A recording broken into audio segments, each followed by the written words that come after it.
141 ने योजना रेणुका और जब्बार को हराने के बाद पार्थ को बेहद अकेलेपन का एहसास हुआ। उसने महसूस किया कि उसकी रजत दीवार तकनीक अविश्वसनीय रूप से 10वें स्तर के करीब थी और वहां तक पहुंचने के लिए उसे अधिक से अधिक 10 से 15 दिनों की आवश्यकता थी। उसकी दाहिनी आंख के आयाम के भीतर नीली रोशनी एक सीमा तक पहुंच गई थी। इससे पहले कि पार्थ थोड़ी देर के लिए भी आराम कर पाता, उसके पास दो मेहमान आ गए। आचार्य मनोहर, आचार्य विशंभर, आप दोनों यहाँ पर? पार्थ हैरान था। उसके छोटे से कमरे में एक साथ दो उप प्रमुख आ गए थे। उसने तुरंत दोनों को अंदर बुला लिया। वो अभी भी सोच रहा था कि दोनों ने आपसी मसले को सुलझा लिया है या नहीं, लेकिन अपेक्षाओं के विपरीत दोनों बेहद शांत थे और उन्होंने बिल्कुल भी बहस नहीं की। उन्होंने केवल पार्थ को देखा और आह भरी। क्या कुछ हुआ है? पार्थ को स्थिति थोड़ी अजीब लगी। आचार्य मनोहर और आचार्य विशंभर दोनों को उसकी प्रतिभा के लिए लड़ना चाहिए था। पार्थ, हमने आपको अपना शिष्य बनाने के संबंध में एक निर्णय लिया है, आचार्य मनोहर ने गंभीरता से कहा। वे एक निर्णय पर आ गए हैं? पार्थ दिल ही दिल में उदास हो गया। भले ही वो औषधि बनाने और सरणी निर्माण दोनों में रुचि रखता था, लेकिन वो उन दोनों में से किसी मार्ग पर भी आगे नहीं बढ़ना चाहता था। आचार्य विशंभर ने कहा, दरअसल ऐसा है कि हमारे परीक्षण के माध्यम से हमने निर्णय लिया है कि आपकी प्रतिभा हमारे शिष्य बनने की तुलना में बहुत अच्छी है। पार्थ ने दोनों को अविश्वास से देखा। आचार्य मनोहर और आचार्य विशंभर ने एक दूसरे को देखा और मुस्कुराए जैसे कि उन्होंने बहुत बड़ा काम किया हो। पार्थ, आपको आश्चर्य हो सकता है लेकिन यही सच्चाई है। आप अब तक की सबसे अच्छे युवा औषधि विशेषज्ञ हैं और आपकी क्षमताओं के साथ आपको औषधि निर्माण सीखने के लिए केवल 1 से 2 साल की ही आवश्यकता होगी। आचार्य विशंभर ने आप भरी और बेबसी से सिर हिलाया। ये सही है, हम आपके शिक्षक बनने के काबिल नहीं हैं। हम आपको कालची राज्य के सर्वश्रेष्ठ सरणी गुरुवार वीर बहादुर शेरपा की सिफारिश कर सकते हैं, लेकिन ऐसा तभी होगा जब आप उनके शिष्य बनने में कामयाब हो पाएंगे, तभी जाकर आपकी प्रतिभा का पूरा उपयोग होगा। आचार्य मनोहर ने बेबसी और कड़वाहट से कहा। आचार्य विशंभर ने सोर घाटी राज्य के एक औषधि गुरुवार की भी सिफारिश की। दोनों प्रमुखों को पता था कि वे सच्चे गुरुवार बनने स्तर तक नहीं पहुंचे थे, वे केवल सरणियों और गोलियों में कुशल थे। पार्थ को पता था कि कालसी और सोर घाटी दोनों ही गढ़वाल क्षेत्र की तुलना में 10 गुना बेहतर और समृद्ध हैं और उनकी शिक्षा व्यवस्था अर्धचंद्र कबीले से कहीं ज्यादा मजबूत है। शिक्षक, आप दोनों की अच्छी सलाह के लिए धन्यवाद, लेकिन मैं सरणियों या औषधियों के रास्ते पर नहीं चलना चाहता। पार्थ ने एक गहरी सांस ली और दोनों प्रमुखों को दिल की गहराई से प्रणाम किया। इस समय उसने आखिरकार अपने सच्चे विचार व्यक्त किए। आप हमें शिक्षक कह रहे हैं? आचार्य मनोहर उत्साहित थे, जबकि आचार्य विशंभर भी आत्मसंतुष्ट लग रहे थे। भले ही पार्थ ने उन्हें औपचारिक रूप से अपने गुरुवार के रूप में स्वीकार नहीं किया था, फिर भी शिक्षक के रूप में संबोधित किए जाने पर भी वे बेहद संतुष्ट थे। इससे कोई फर्क नहीं पड़ता कि पार्थ कितनी ऊंचाई पर पहुंचता है या उसने किसे अपना गुरुवार बनाया है, फिर भी वो दोनों को शिक्षक ही कहेगा। इसके बाद पार्थ को दोनों के अनुनय का सामना करना पड़ा। उन्होंने पार्थ को सही रास्ते पर चलने के लिए मनाने की कोशिश की और उससे कहा कि अगर वो चाहें तो दोनों से थोड़ा ज्ञान अर्जित कर सकता है, लेकिन पार्थ ने अंत में उन्हें अस्वीकार कर दिया था और साधना के मार्ग पर चलना चुना। यदि आप साधना के रास्ते पर चलना चाहते हैं तो आपको अगले कुछ महीनों में आयोजित होने वाली चंद्रमहल प्रतियोगिता के लिए जरूर प्रयास करना चाहिए। आचार्य मनोहर के शब्द अचानक बदल गए। चंद्रमहल प्रतियोगिता। चंद्रमहल प्रतियोगिता में शानदार प्रदर्शन करने वाले शिष्यों को कबीले द्वारा बहुत महत्व दिया जाएगा। अर्धचंद्र कबीले में लगभग सभी लोग जो पृथ्वी मंडल में पहुंच गए थे, उन्होंने अपने शिष्य जीवन के दौरान चंद्रमहल प्रतियोगिता में शानदार प्रदर्शन किया था। उदाहरण के लिए आचार्य अधीरा ने पिछले 100 वर्षों में सर्वश्रेष्ठ प्रदर्शन किया था। दोनों उपप्रमुखों का अर्थ स्पष्ट था। यदि पार्थ चंद्रमहल प्रतियोगिता में प्रवेश करने में सक्षम नहीं थे, तो इसका मतलब था कि वो किस्मत बदलने वाले इस सुनहरे मौके को खो देगा। इसलिए उसे औषधि निर्माण और सरणी निर्माण के क्षेत्र में जाना चाहिए। इस दुनिया में कई लोग किस्मत को सबसे ऊपर मानते थे, इसलिए दोनों ने ऐसा कहा था। यहाँ तक कि पार्थ भी किस्मत को नजरअंदाज नहीं कर सकता था। आखिर उसके पास जो रहस्यमय दिव्य आंख है, वो भी तो उसे किस्मत से ही मिली थी। अगर उसके पास रहस्यमयी दाहिनी आंख नहीं होती, तो वो इतनी दूर तक नहीं पहुंच पाता। हे, अगर मैं चंद्रमहल प्रतियोगिता में सफलतापूर्वक भाग लेने में कामयाब हो जाता हूँ, तो आप दोनों मुझे साधना के रास्ते पर चलने से नहीं रोकेंगे। पार्थ मंद मंद मुस्कुराया। ये सुनते ही दोनों उप प्रमुख हंस पड़े और अपना सिर हिला दिया। परीक्षण में अभी 2-3 महीने बाकी हैं और ये पता नहीं है कि तब तक एक आंतरिक शिष्य बनेंगे या नहीं। इसके अलावा प्रतियोगिता में भाग लेने के लिए सीमित संख्या में स्थान हैं। आध्यात्मिक मंडल के तीसरे सितारे तक पहुंचे बिना यहाँ तक कि आखिरी स्थान प्राप्त करना भी कठिन होगा, आचार्य मनोहर ने समझाया। आचार्य मनोहर ने फिर कहा, यदि आप परीक्षण में भाग लेने में कामयाब होते हैं, तो हमारे पास कहने के लिए कुछ नहीं होगा। मुझे मंजूर है। पार्थ ने दोनों के साथ इस मुद्दे पर समझौता कर लिया। यदि पार्थ परीक्षण में भाग लेने में कामयाब हो जाता है, तो दोनों उप प्रमुख उसे साधना के मार्ग पर चलने से नहीं रोकेंगे। लेकिन अगर पार्थ ऐसा नहीं कर पाता, तो उसे दोनों द्वारा दिए गए सुझाव पर विचार करना होगा। इस तरह के समझौते करने के बाद दोनों उप प्रमुख हंसे और पार्थ के कमरे को आत्मविश्वास से छोड़ दिया। क्या ये प्रतियोगिता इतनी भयंकर है? पार्थ ने आत्मविश्वास से भरे दोनों बुजुर्गों को दूर जाते देखा। अब जब समस्या हल हो गई थी, पार्थ ने पूरी तरह से साधना पर ध्यान केंद्रित किया। लेकिन आंतरिक शिष्य बनने से पहले वो अपनी ताकत बढ़ाना चाहता था। पवन विद्युत हथेली, रजत दीवार तकनीक, ज्वलंत पवन रुख, भ्रामक मछली चित्र। पार्थ ने मुख्य रूप से इन्हीं पर ध्यान केंद्रित किया था। 3 दिन बाद जब बार आध्यात्मिक मंडल में प्रवेश कर गया और आंतरिक शिष्य बन गया। नियमों के अनुसार जब तक कोई 30 वर्ष की आयु से पहले आध्यात्मिक मंडल में पहुंच जाता है, तब तक वे स्वतः ही एक आंतरिक शिष्य बन जाते हैं और उन्हें स्थानापन्न आंतरिक शिष्यों से लड़ने की अनुमति नहीं होती है। जबार भी अपनी प्रतिभा और पृष्ठभूमि के साथ असहाय था। उसके लिए तुरंत एक आंतरिक शिष्य बनना कठिन नहीं था, लेकिन वे पहले शीर्ष बाहरी शिष्य बनना चाहता था और इसलिए उसने पहले पार्थ को चुनौती दी थी। कुछ और दिन बाद राजकुमारी मीनाक्षी भी आध्यात्मिक मंडल में प्रवेश कर गई और आंतरिक शिष्य बन गई। राजकुमारी मीनाक्षी और जवार दोनों के पास बाहरी शिष्यों के बीच अच्छी प्रतिभा और पृष्ठभूमि थी। राजकुमारी मीनाक्षी ने जाने से पहले पार्थ को अलविदा कहने आई थी। औषधि विशेषज्ञ पार्थ, मैं आपके आंतरिक शिष्य बनने की प्रतीक्षा कर रही हूँ जरूर। पार्थ की इस प्रतिक्रिया ने राजकुमारी मीनाक्षी को थोड़ा हैरान कर दिया। तो क्या होगा आगे? क्या राजकुमारी मीनाक्षी पार्थ को चिढ़ाने के लिए आंतरिक शिष्य बनने को कह रही थी, या फिर उसके दिमाग में कुछ चल रहा है?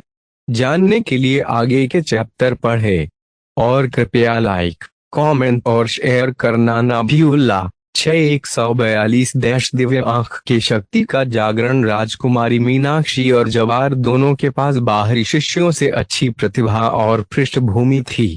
मीनाक्षी ने जब देखा कि पार्थ अभी तक आध्यात्मिक मंडल में नहीं पहुंचा था, तो उसने सोचा होगा कि इसकी वजह पार्थ का निम्न स्तरीय आध्यात्मिक शरीर होगा। उसे कैसे पता चलेगा कि पार्थ अपने शरीर के साथ आध्यात्मिक मंडल में प्रवेश करने का लक्ष्य बना रहा था, वरना वो शायद जबार से पहले ही आध्यात्मिक मंडल में पहुंच जाता। जबार और राजकुमारी मीनाक्षी के आध्यात्मिक मंडल में पहुंचने के दौरान पार्थ की पवन विद्युत हथेली तीसरे स्तर पर पहुंच गया थी, जो इसका निम्न स्तर था। इसके अगले कुछ दिनों में पार्थ ने 70 से 80% ज्वलंत पवन रुख को समझ लिया था और इसकी शक्ति आंशिक पवन रुख से कम 2 गुनी अधिक थी। इधर जब पार्थ अपनी ताकत बढ़ा रहा था, तब बाहरी शिष्य विभाग में कई अफवाहें फैल रही थीं। नए बाहरी शिष्यों के सबसे प्रतिभाशाली शिष्य पहले ही आंतरिक शिष्य बन चुके हैं। भले ही पार्थ प्रथम स्थान पर है, लेकिन उसकी क्षमता सीमित है। पार्थ ने शांति से साधना करना जारी रखा और दूसरे की कही गई बातों से परेशान नहीं हुआ। जब कभी उसके पास समय होता, तो वो कभी कभी मजाशोधन वटी और चंद्रश्वान स्वटी की कुछ गोलियां बनाकर कुछ और स्वर्ण मुद्राएं कमाने की कोशिश करता था। इसके अलावा पार्थ ने विक्रांत और विशेष दोनों को मजाशोधन वटी की कुछ गोलियां भी दी। पार्थ भाई, तुम इस मजाशोधन वटी का उपयोग करके आध्यात्मिक मंडल में प्रवेश करने की कोशिश क्यों नहीं कर रहे हो? विशेष और विक्रांत एक ही समय में दोषी और आभारी दोनों महसूस कर रहे थे। मुझे अब इसकी आवश्यकता नहीं है, पार्थ मुस्कुराया। उसके पास अभी भी कुछ मजाशोधन वटी बची थी, लेकिन अब पार्थ अपने कमरे में वापस लौट आया और पालथी मारकर बैठ गया।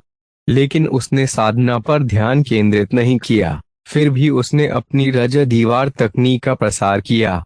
उसके शरीर से चांदी की एक झिलमिलाहट पैदा हुई और पूरे कमरे में चांदी के रंग की एक आभा फैल गई, जो उसकी पहले की आध्यात्मिक शक्ति से 10 गुना अधिक मजबूत और घनी थी।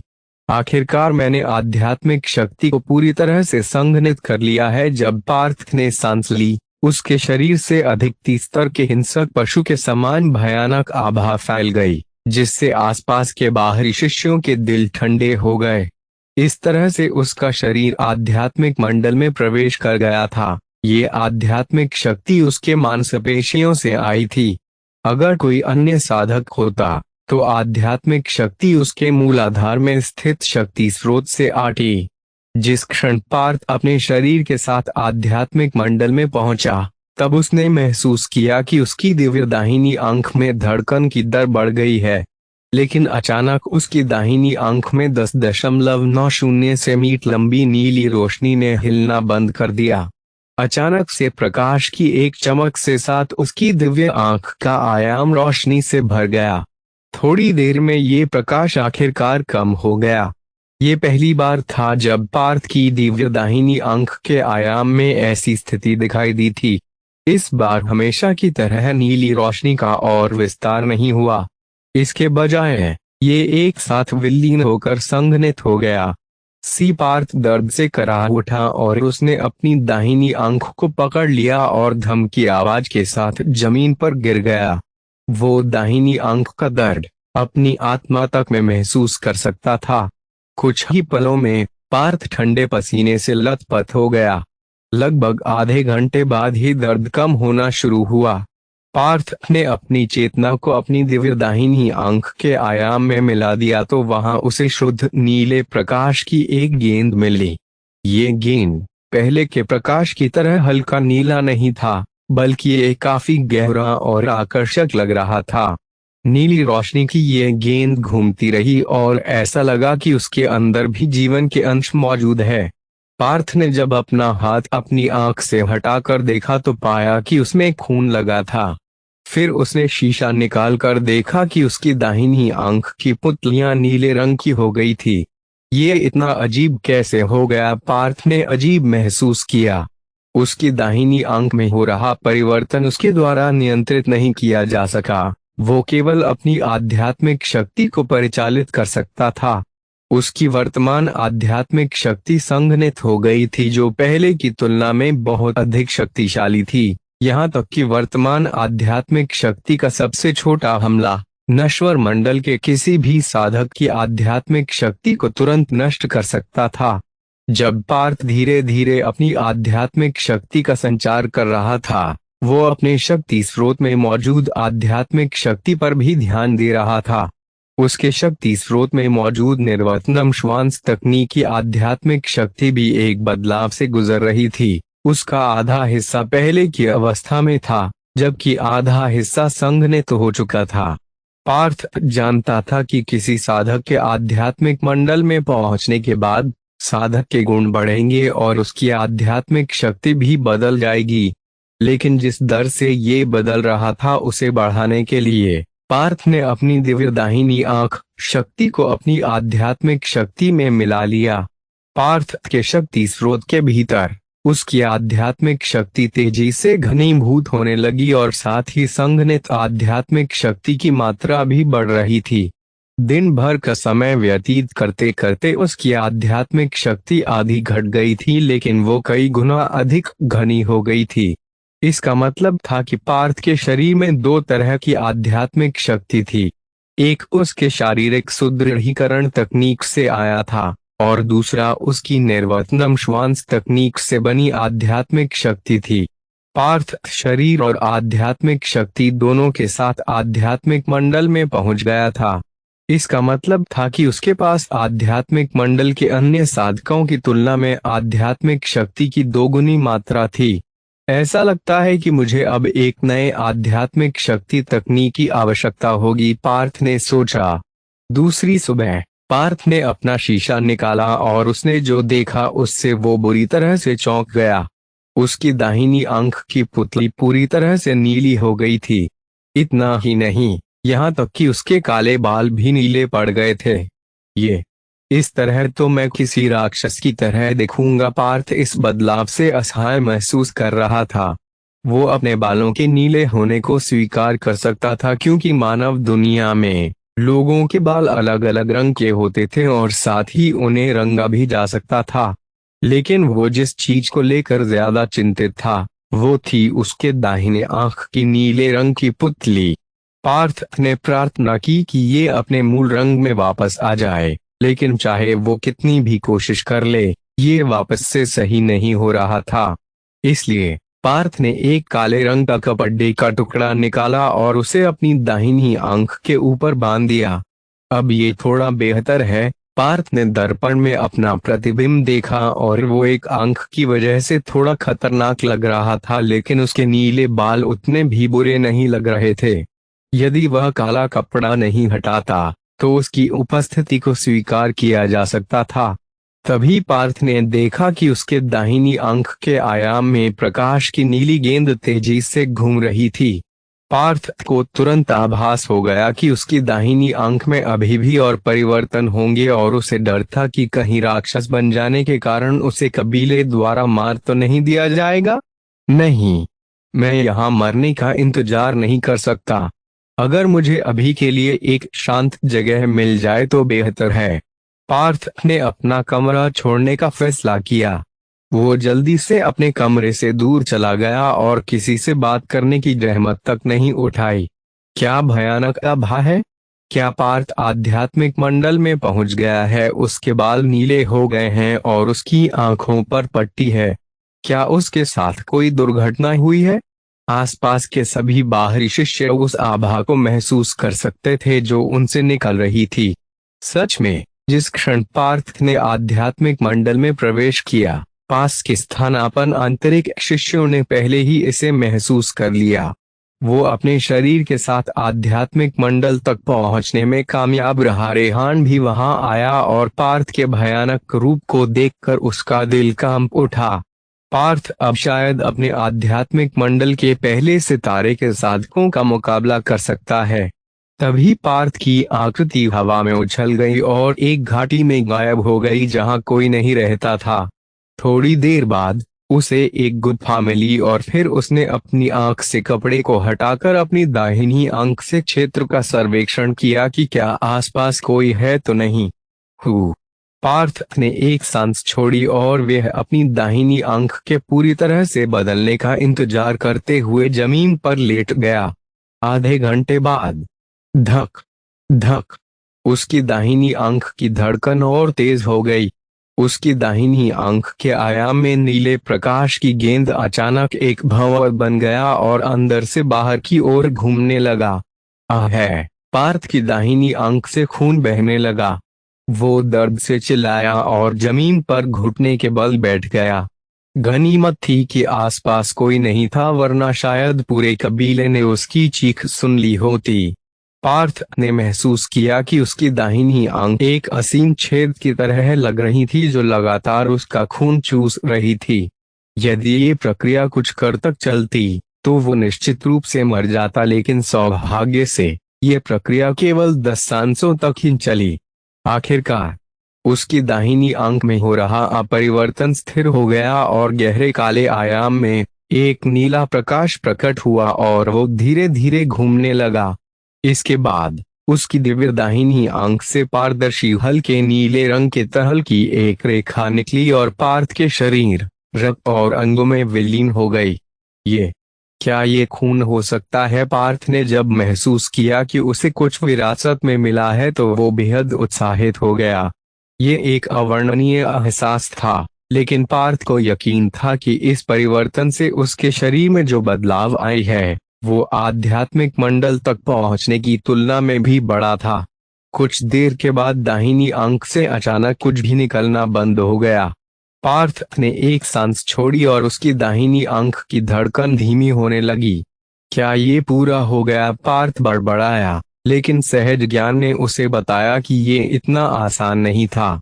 उसने सहज रूप से अपनी दाहिनी आंख खोलने की कोशिश की, लेकिन उसने पाया कि उसकी पलक भारी हो गई है और अपनी सारी ऊर्जा खर्च करने के बाद भी दाहिनी पलक बस थोड़ी ही ऊपर उठती है।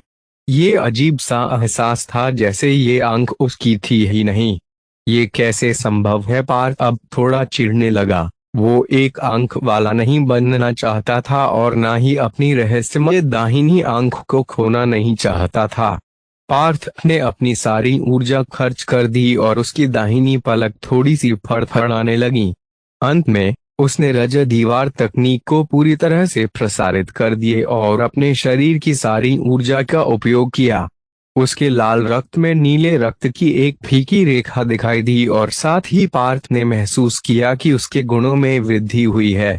उसकी आध्यात्मिक शक्ति में भी वृद्धि हुई थी। उसने एक भयानक आभा बिखेरी, जैसे उसने मानवता की सीमा को पार कर लिया हो। इस समय पार्थ को इस बात पर भी संदेह था कि वो इंसान है या नहीं।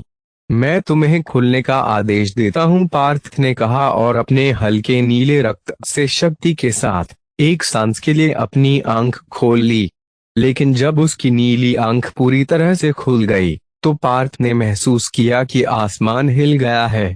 ये क्या हुआ? पार्थ को नहीं पता था कि सिर्फ वो हिला था या पूरा का पूरा आसमान ही हिल गया था, लेकिन फिर भी उसने अपनी आंख खोलना जारी रखा। वो डर गया था कि अगर वो इस बार पूरी तरह से नहीं खोल पाया तो फिर मौका ही नहीं मिलेगा। जैसे ही उसकी आंख खुली उसने महसूस किया कि आसमान और भी अधिक कांपने लगा।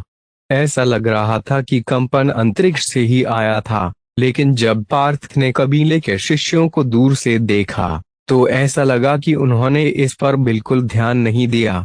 क्या ये सिर्फ मुझे ही महसूस हो रहा है? पार्थ नहीं जानता था कि जब वो अपनी आंख खोल रहा था अर्धचंद्र कबीले के सभी साधक जो पृथ्वी मंडल में थे उनके दिल कांपने लगे। एक भव्य इमारत के अंदर वो एक सुंदर सफेद कपड़े पहने आदमी ने अचानक अपने मुंह से एक कौट खून उगल दिया और अपनी साधना से जा गया। क्या तमाशा चल रहा है? आचार्य अधिरा का चेहरा पीला पड़ गया था और उसका दिल कांप उठा।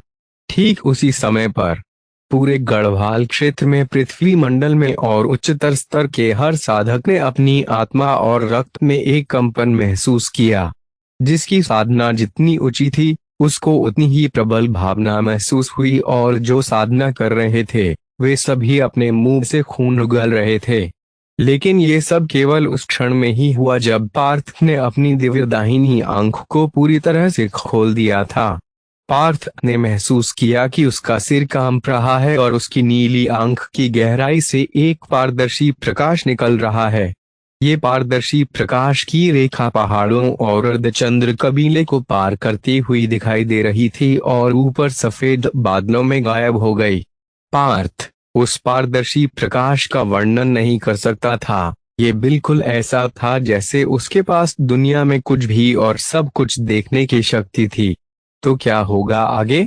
क्या पार्थ अपनी दिव्य आंख की शक्तियों को नियंत्रित कर पाने में कामयाब हो पाएगा? या फिर ये दिव्य आंख ही उसके लिए मुसीबत का कारण बन जाएगी? जानने के लिए आगे के चैप्टर पढ़ें। और कृपया लाइक, कमेंट और शेयर करना ना भूलें। 6143 ईश्वर की आंख। दोस्तों, मेरे नए नावल महागथ जनितोत्गाधुद को भी पढ़कर जरूर देखें। पारदर्शी प्रकाश की एक रेखा किसी बिजली की तरह तेज थी और तुरंत आकाश में चली गई। हालांकि अर्धचंद्र कबीले के सदस्य उस प्रकाश को देख या महसूस नहीं कर पाए। केवल पृथ्वी मंडल या उच्चतर स्तर के साधकों ने हवा को कांपते हुए महसूस किया। गढ़वाल क्षेत्र में कुछ ही लोग ऐसे थे जिन्होंने आसमान में हुए बदलाव को महसूस किया। वहां से हजारों मील दूर एक विशाल प्राचीन महल, सभागृह की गहराई में रखा एक प्राचीन 100 गज का पत्थर अचानक से घंटे की आवाज आने लगी। पत्थर प्राचीन काल का लग रहा था और काफी मजबूत था, यहाँ तक कि पृथ्वी मंडल का कोई योद्धा भी इस पर एक खरोंच पहुंचाने में कामयाब नहीं होगा। लेकिन इस समय ये पत्थर धीरे धीरे टूट रहा था। ये शुभ संकेत नहीं है। स्वर्गीय आध्यात्मिक पत्थर टूट रहा है, ये अचानक से क्यों टूट रहा है? क्या ये किसी दुर्भाग्य का संकेत है? पूरे सभागृह में अफरा-तफरी मच गई। तभी प्रकाश की एक किरण हवा में तैरते हुए स्वर्गीय आध्यात्मिक पत्थर के सामने आ पहुंची। गुरुदेव, ये सब क्या हो रहा है? दसियों शक्तिशाली आकृतियों ने तुरंत ही स्वर्गीय आध्यात्मिक पत्थर की ओर उड़ान भरी। पत्थर के सामने बैंगनी रंग की पोशाक पहने एक आकृति ने धीरे से अपना हाथ बढ़ाया और उसे स्वर्गीय आध्यात्मिक पत्थर के ऊपर रख दिया। पत्थर तुरंत कांपने लगा और उसकी सतह पर कुछ अजीब शब्द दिखाई देने लगे। शब्द अत्यंत जटिल थे और वे लगातार बदल रहे थे। बैंगनी वस्त्र पहने आकृति भी उस शक्ति के आगे संघर्ष करने लगी। एक भयानक आभा फैल गई और पृथ्वी मंडल के आसपास के दसियों साधकों ने भय के साथ अपने गुरुवार की ओर देखा। जैसे जैसे समय बीता गया, कबीले के अधिक से अधिक लोग वहां आ गए। लेकिन स्वर्गीय आध्यात्मिक पत्थर के सामने ईश्वर ने उन पर इतना जोर से आध्यात्मिक दबाव डाला कि वे सांस नहीं ले पाने में असमर्थ महसूस कर रहे थे। स्वर्गीय आध्यात्मिक पत्थर के इस प्रकार टूटने का क्या अर्थ है?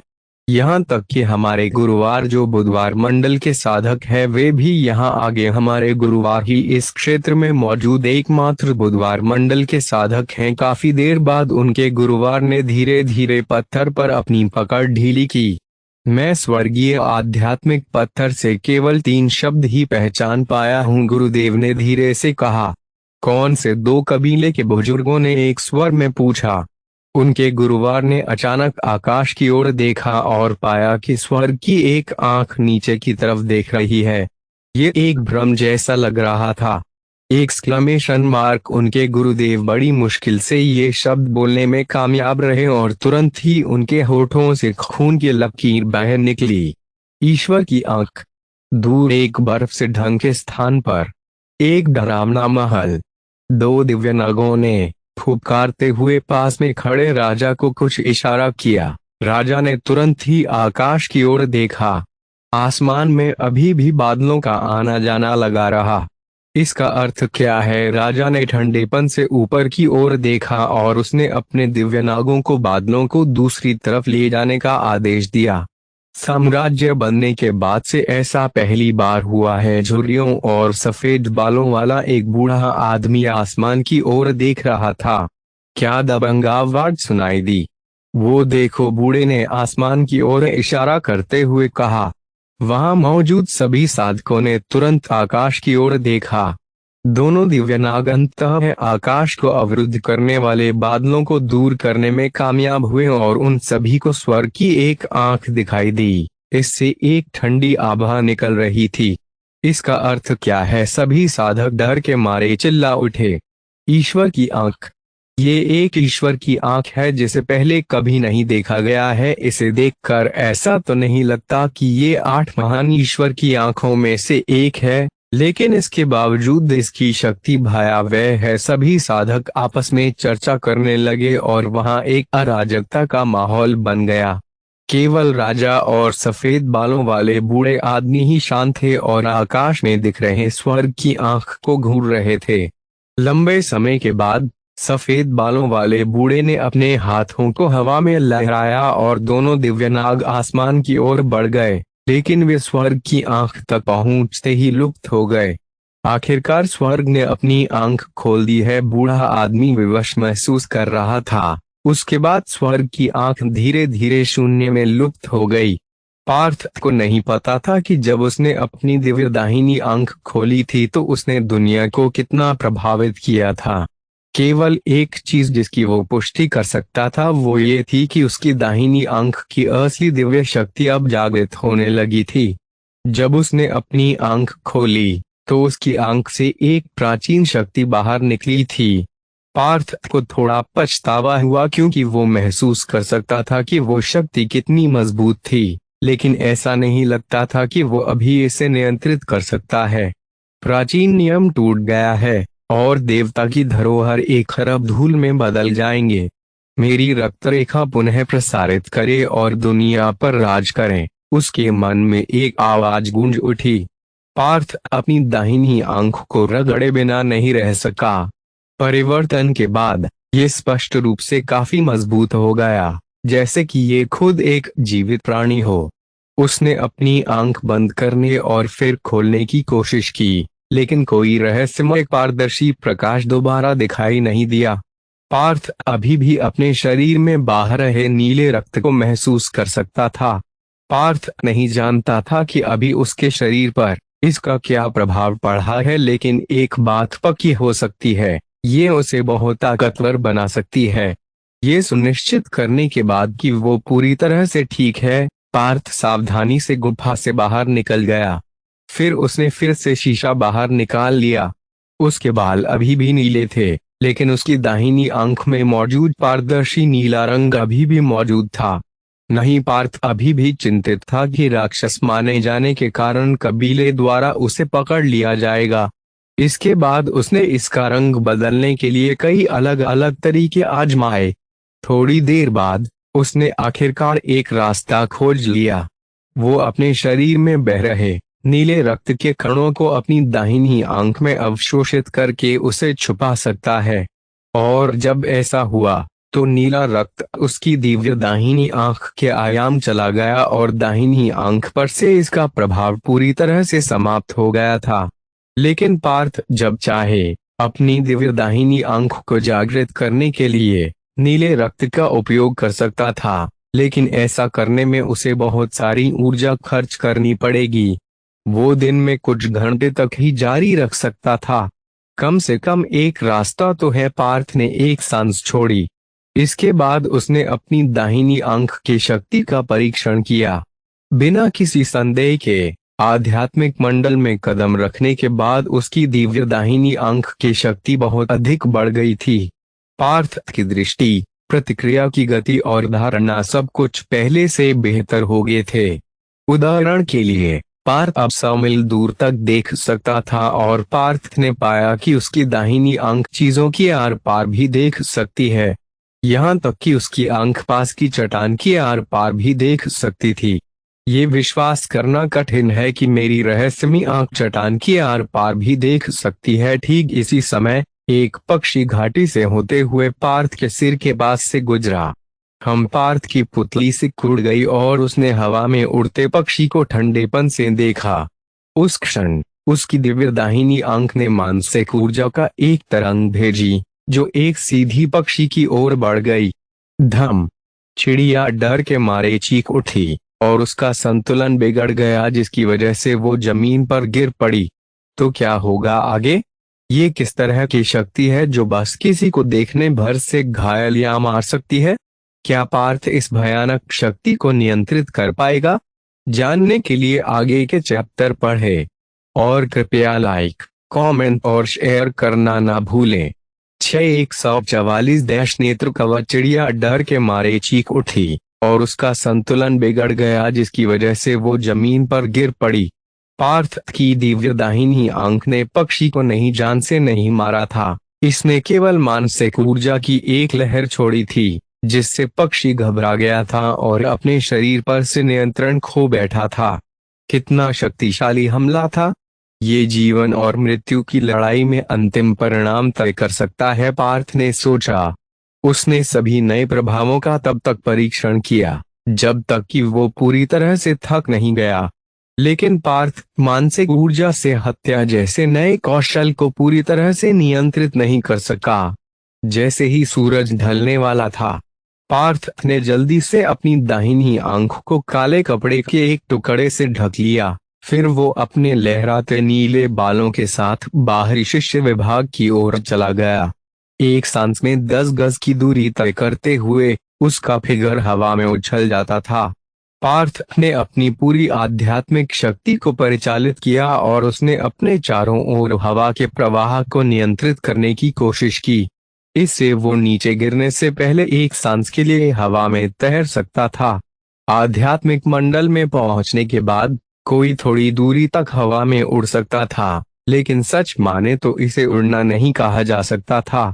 पृथ्वी मंडल का कोई साधक बिना किसी समस्या के 10 मील तक उड़ सकता है। बाहरी शिष्य विभाग में लौटने के बाद पार्थ आंतरिक शिष्य बनने के लिए आवेदन करने के लिए तुरंत आचार्य बलभद्र के पास चला गया। नियमों के अनुसार आंतरिक शिष्य बनने के लिए शिष्य को केवल 30 साल से पहले आध्यात्मिक मंडल तक पहुंचने की जरूरत होती है। मैं इसकी सूचना उच्चाधिकारियों को दूंगा और अगर कोई समस्या नहीं हुई तो आप कल ही आंतरिक शिष्य विभाग में जा सकते हैं। आचार्य बलभद्र की अभिव्यक्ति शांत थी और उसने पार्थ के नेत्र कवच और नीले बालों को देखकर ही अपनी भौहें उठाई, लेकिन कुछ नहीं कहा। पार्थ ने बाहरी शिष्य विभाग से बाहर निकलते ही एक सांस छोड़ी। ऐसा लग रहा था कि उसकी नेत्र कवच और नीले बालों ने कबीले का उतना भी ध्यान नहीं खींचा था। आखिरकार हर दिन तरह तरह की अजीबोगरीब चीजें होती रहती है। पार्थ जल्द ही किसी और कारण से गुप्त अभियान विभाग में पहुंचा। वो कुछ सरनी विशेषज्ञों के साथ साथ लोहारों को भी जानता था। जाहिर है पार्थ यहाँ कोई हथियार लेने के लिए नहीं आया था, क्योंकि वो इतना अमीर नहीं था कि कोई महंगा और शक्तिशाली हथियार बनवा सके। पार्थ भाई, क्या तुम यहाँ किसी खास काम के लिए आए हो? इस प्रशिक्षु लोहार ने पार्थ को पहचान लिया, क्योंकि उसने पार्थ को कई बार आचार्य मनोहर के साथ देखा था। पार्थ को नहीं पता था कि वो पूरे बाहरी शिष्य विभाग, जड़ी बूटी विभाग और गुप्त अभियान विभाग में भी प्रसिद्ध था। वो एक अव्वल दर्जे का बाहरी शिष्य था और उसकी उम्र महज 15-16 साल थी। जहां तक जड़ी बूटी विभाग और गुप्त अभियान विभाग की बात है, उसको सभी लोग ईश्वरीय प्रतिभा के रूप में जानते थे, जिसके लिए दो प्रमुखों ने आपस में लड़ाई कर ली थी। मुझे एक नेत्र कवच चाहिए, पार्थ ने अपनी दाहिनी आंख की ओर इशारा किया।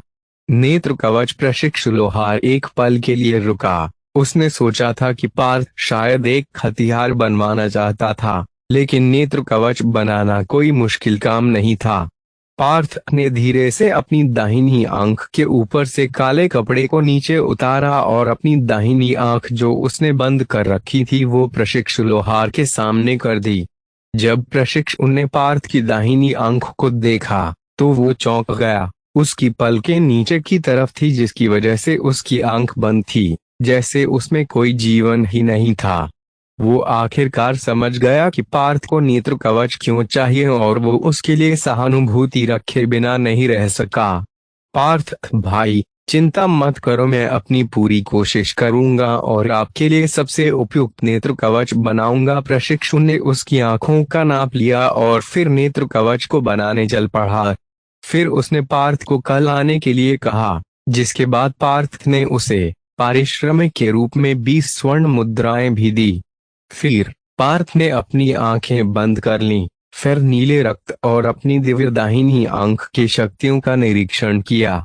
उसकी दाहिनी आंख के आयाम के अंदर नीला भंवर अंदर से बाहर घूम रहा था और जब पार्थ ने उसे अपनी चेतना से छूने की कोशिश की तो उसे एक प्राचीन आभा महसूस हुई। बहुत सारे परीक्षणों के तहत उसे अपनी दिव्य आंख की कुछ शक्तियों के बारे में पता चला, जो इस प्रकार थी। 1.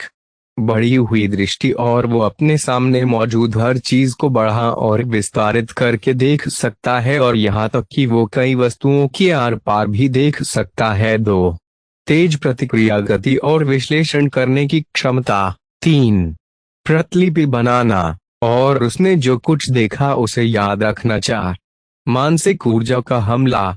बेशक ये वो क्षमताएं थीं जो पार्थ अभी तक जान पाया था। इसके अलावा विपरीत परिस्थितियों में मन की शांति जैसी और भी क्षमताएं थीं। आध्यात्मिक मंडल में पहुंचने के बाद पार्थ की दाहिनी आंख मजबूत हो गई और इसमें 2 नई शक्तियां आर पार देखने की क्षमता और मानसिक ऊर्जा का हमला शामिल थीं। हालांकि उसने मानसिक ऊर्जा हमला को अभी पूरी तरह से नहीं समझा था, लेकिन उसने इसके बारे में पढ़ा था। उदाहरण के लिए, रहस्यमय मेघवन में नकाबपोश आकृति ने अधिक स्तर के हिंसक पशुओं को नियंत्रित करने के लिए मानसिक ऊर्जा का उपयोग करके जानवरों की एक सेना का नेतृत्व किया था। ये उसकी मानसिक शक्ति की वजह से था, न कि शारीरिक शक्ति। पार्थ ने महसूस किया कि मानसिक शक्ति उसकी दिव्य दाहिनी आंख की असली शक्ति थी। अपनी दाहिनी आंख की क्षमताओं की पुष्टि करते हुए पार्थ ने अपने शरीर में दोनों आध्यात्मिक शक्तियों को प्रसारित करना शुरू कर दिया। एक रजत दीवार तकनीक से जागृत हुआ था। ये आध्यात्मिक शक्ति अद्वितीय थी क्योंकि ये शरीर से पैदा हुई थी और धीरे धीरे उसके शक्ति स्रोत में विलीन हो गई। लेकिन समस्या यह थी कि वहां पहले से ही निर्वत्नम श्वांस तकनीक ने निर्मित आध्यात्मिक शक्ति मौजूद थी। पार्थ की स्थिति बेहद खास थी। शायद पिछले 100 वर्षों में ऐसी स्थिति वाला कोई साधक नहीं रहा होगा। सबसे पहले, ऐसे बहुत ही कम लोग थे जिन्होंने आध्यात्मिक मंडल में शारीरिक सुदृढ़ीकरण तकनीक का प्रशिक्षण लिया था। शरीर को मजबूत बनाने की तकनीकों की प्रगति बहुत ही धीमी होती है और उन्हें विकसित करने के लिए बड़ी मात्रा में संसाधन और प्रयास की आवश्यकता होती है। इसके अलावा अर्धचंद्र कबीला, कोई ऐसा कबीला नहीं था जो शरीर को मजबूत बनाने पर ज्यादा ध्यान देता हो। दूसरी बात यह है कि बहुत ही कम लोग अपने युद्ध कौशल और शारीरिक शक्ति दोनों के साथ आध्यात्मिक मंडल में पहुंच पाए थे, और इस वजह से पार्थ के शरीर में 2 वास्तविक शक्तियां थीं, जिसका अर्थ था कि आध्यात्मिक मंडल के पहले सितारे के अन्य साधकों की तुलना में उसकी वास्तविक शक्ति की 2 गुनी थी। मुझे दोनों आध्यात्मिक शक्तियों में से किसी एक को छोड़ने की जरूरत नहीं है। मैं दोनों को एक साथ मिलाकर उन्हें और भी मजबूत बना सकता हूँ। पार्थ की आंखों में एक रोशनी चमक उठी।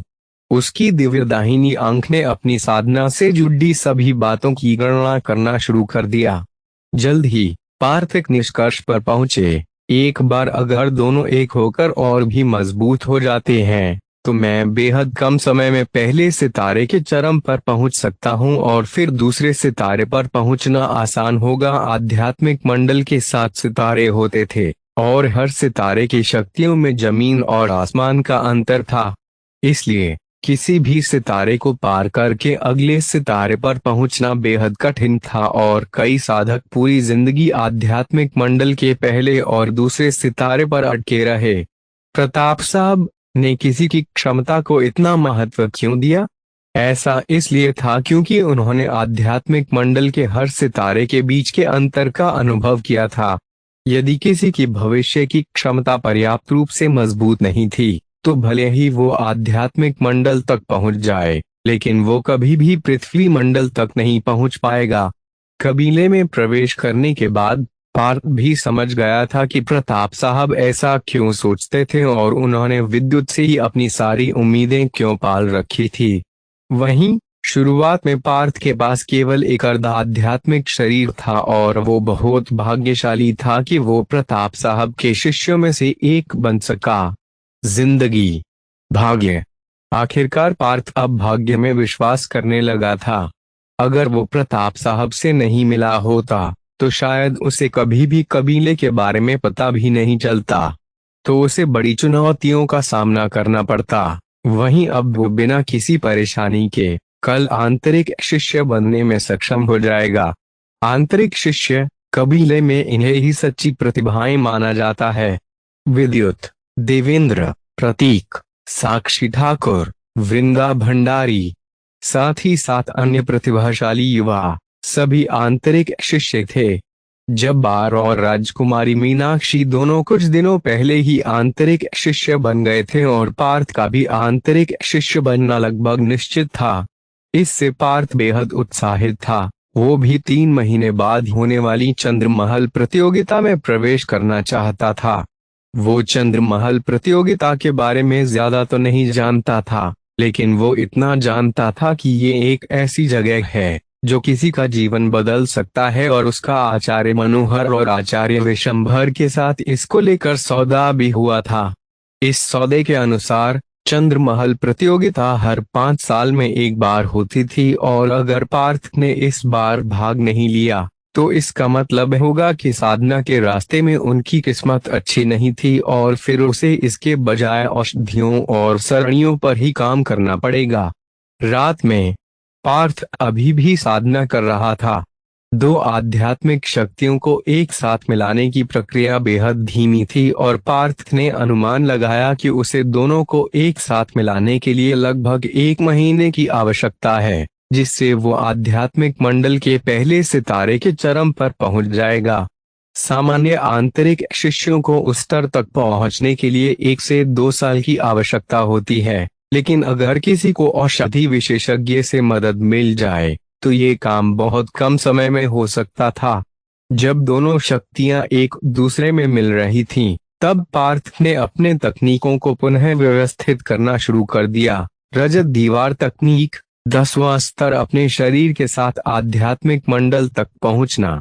केवल अपने शरीर के साथ वो पहले सितारे वाले योद्धा से लड़ सकता था।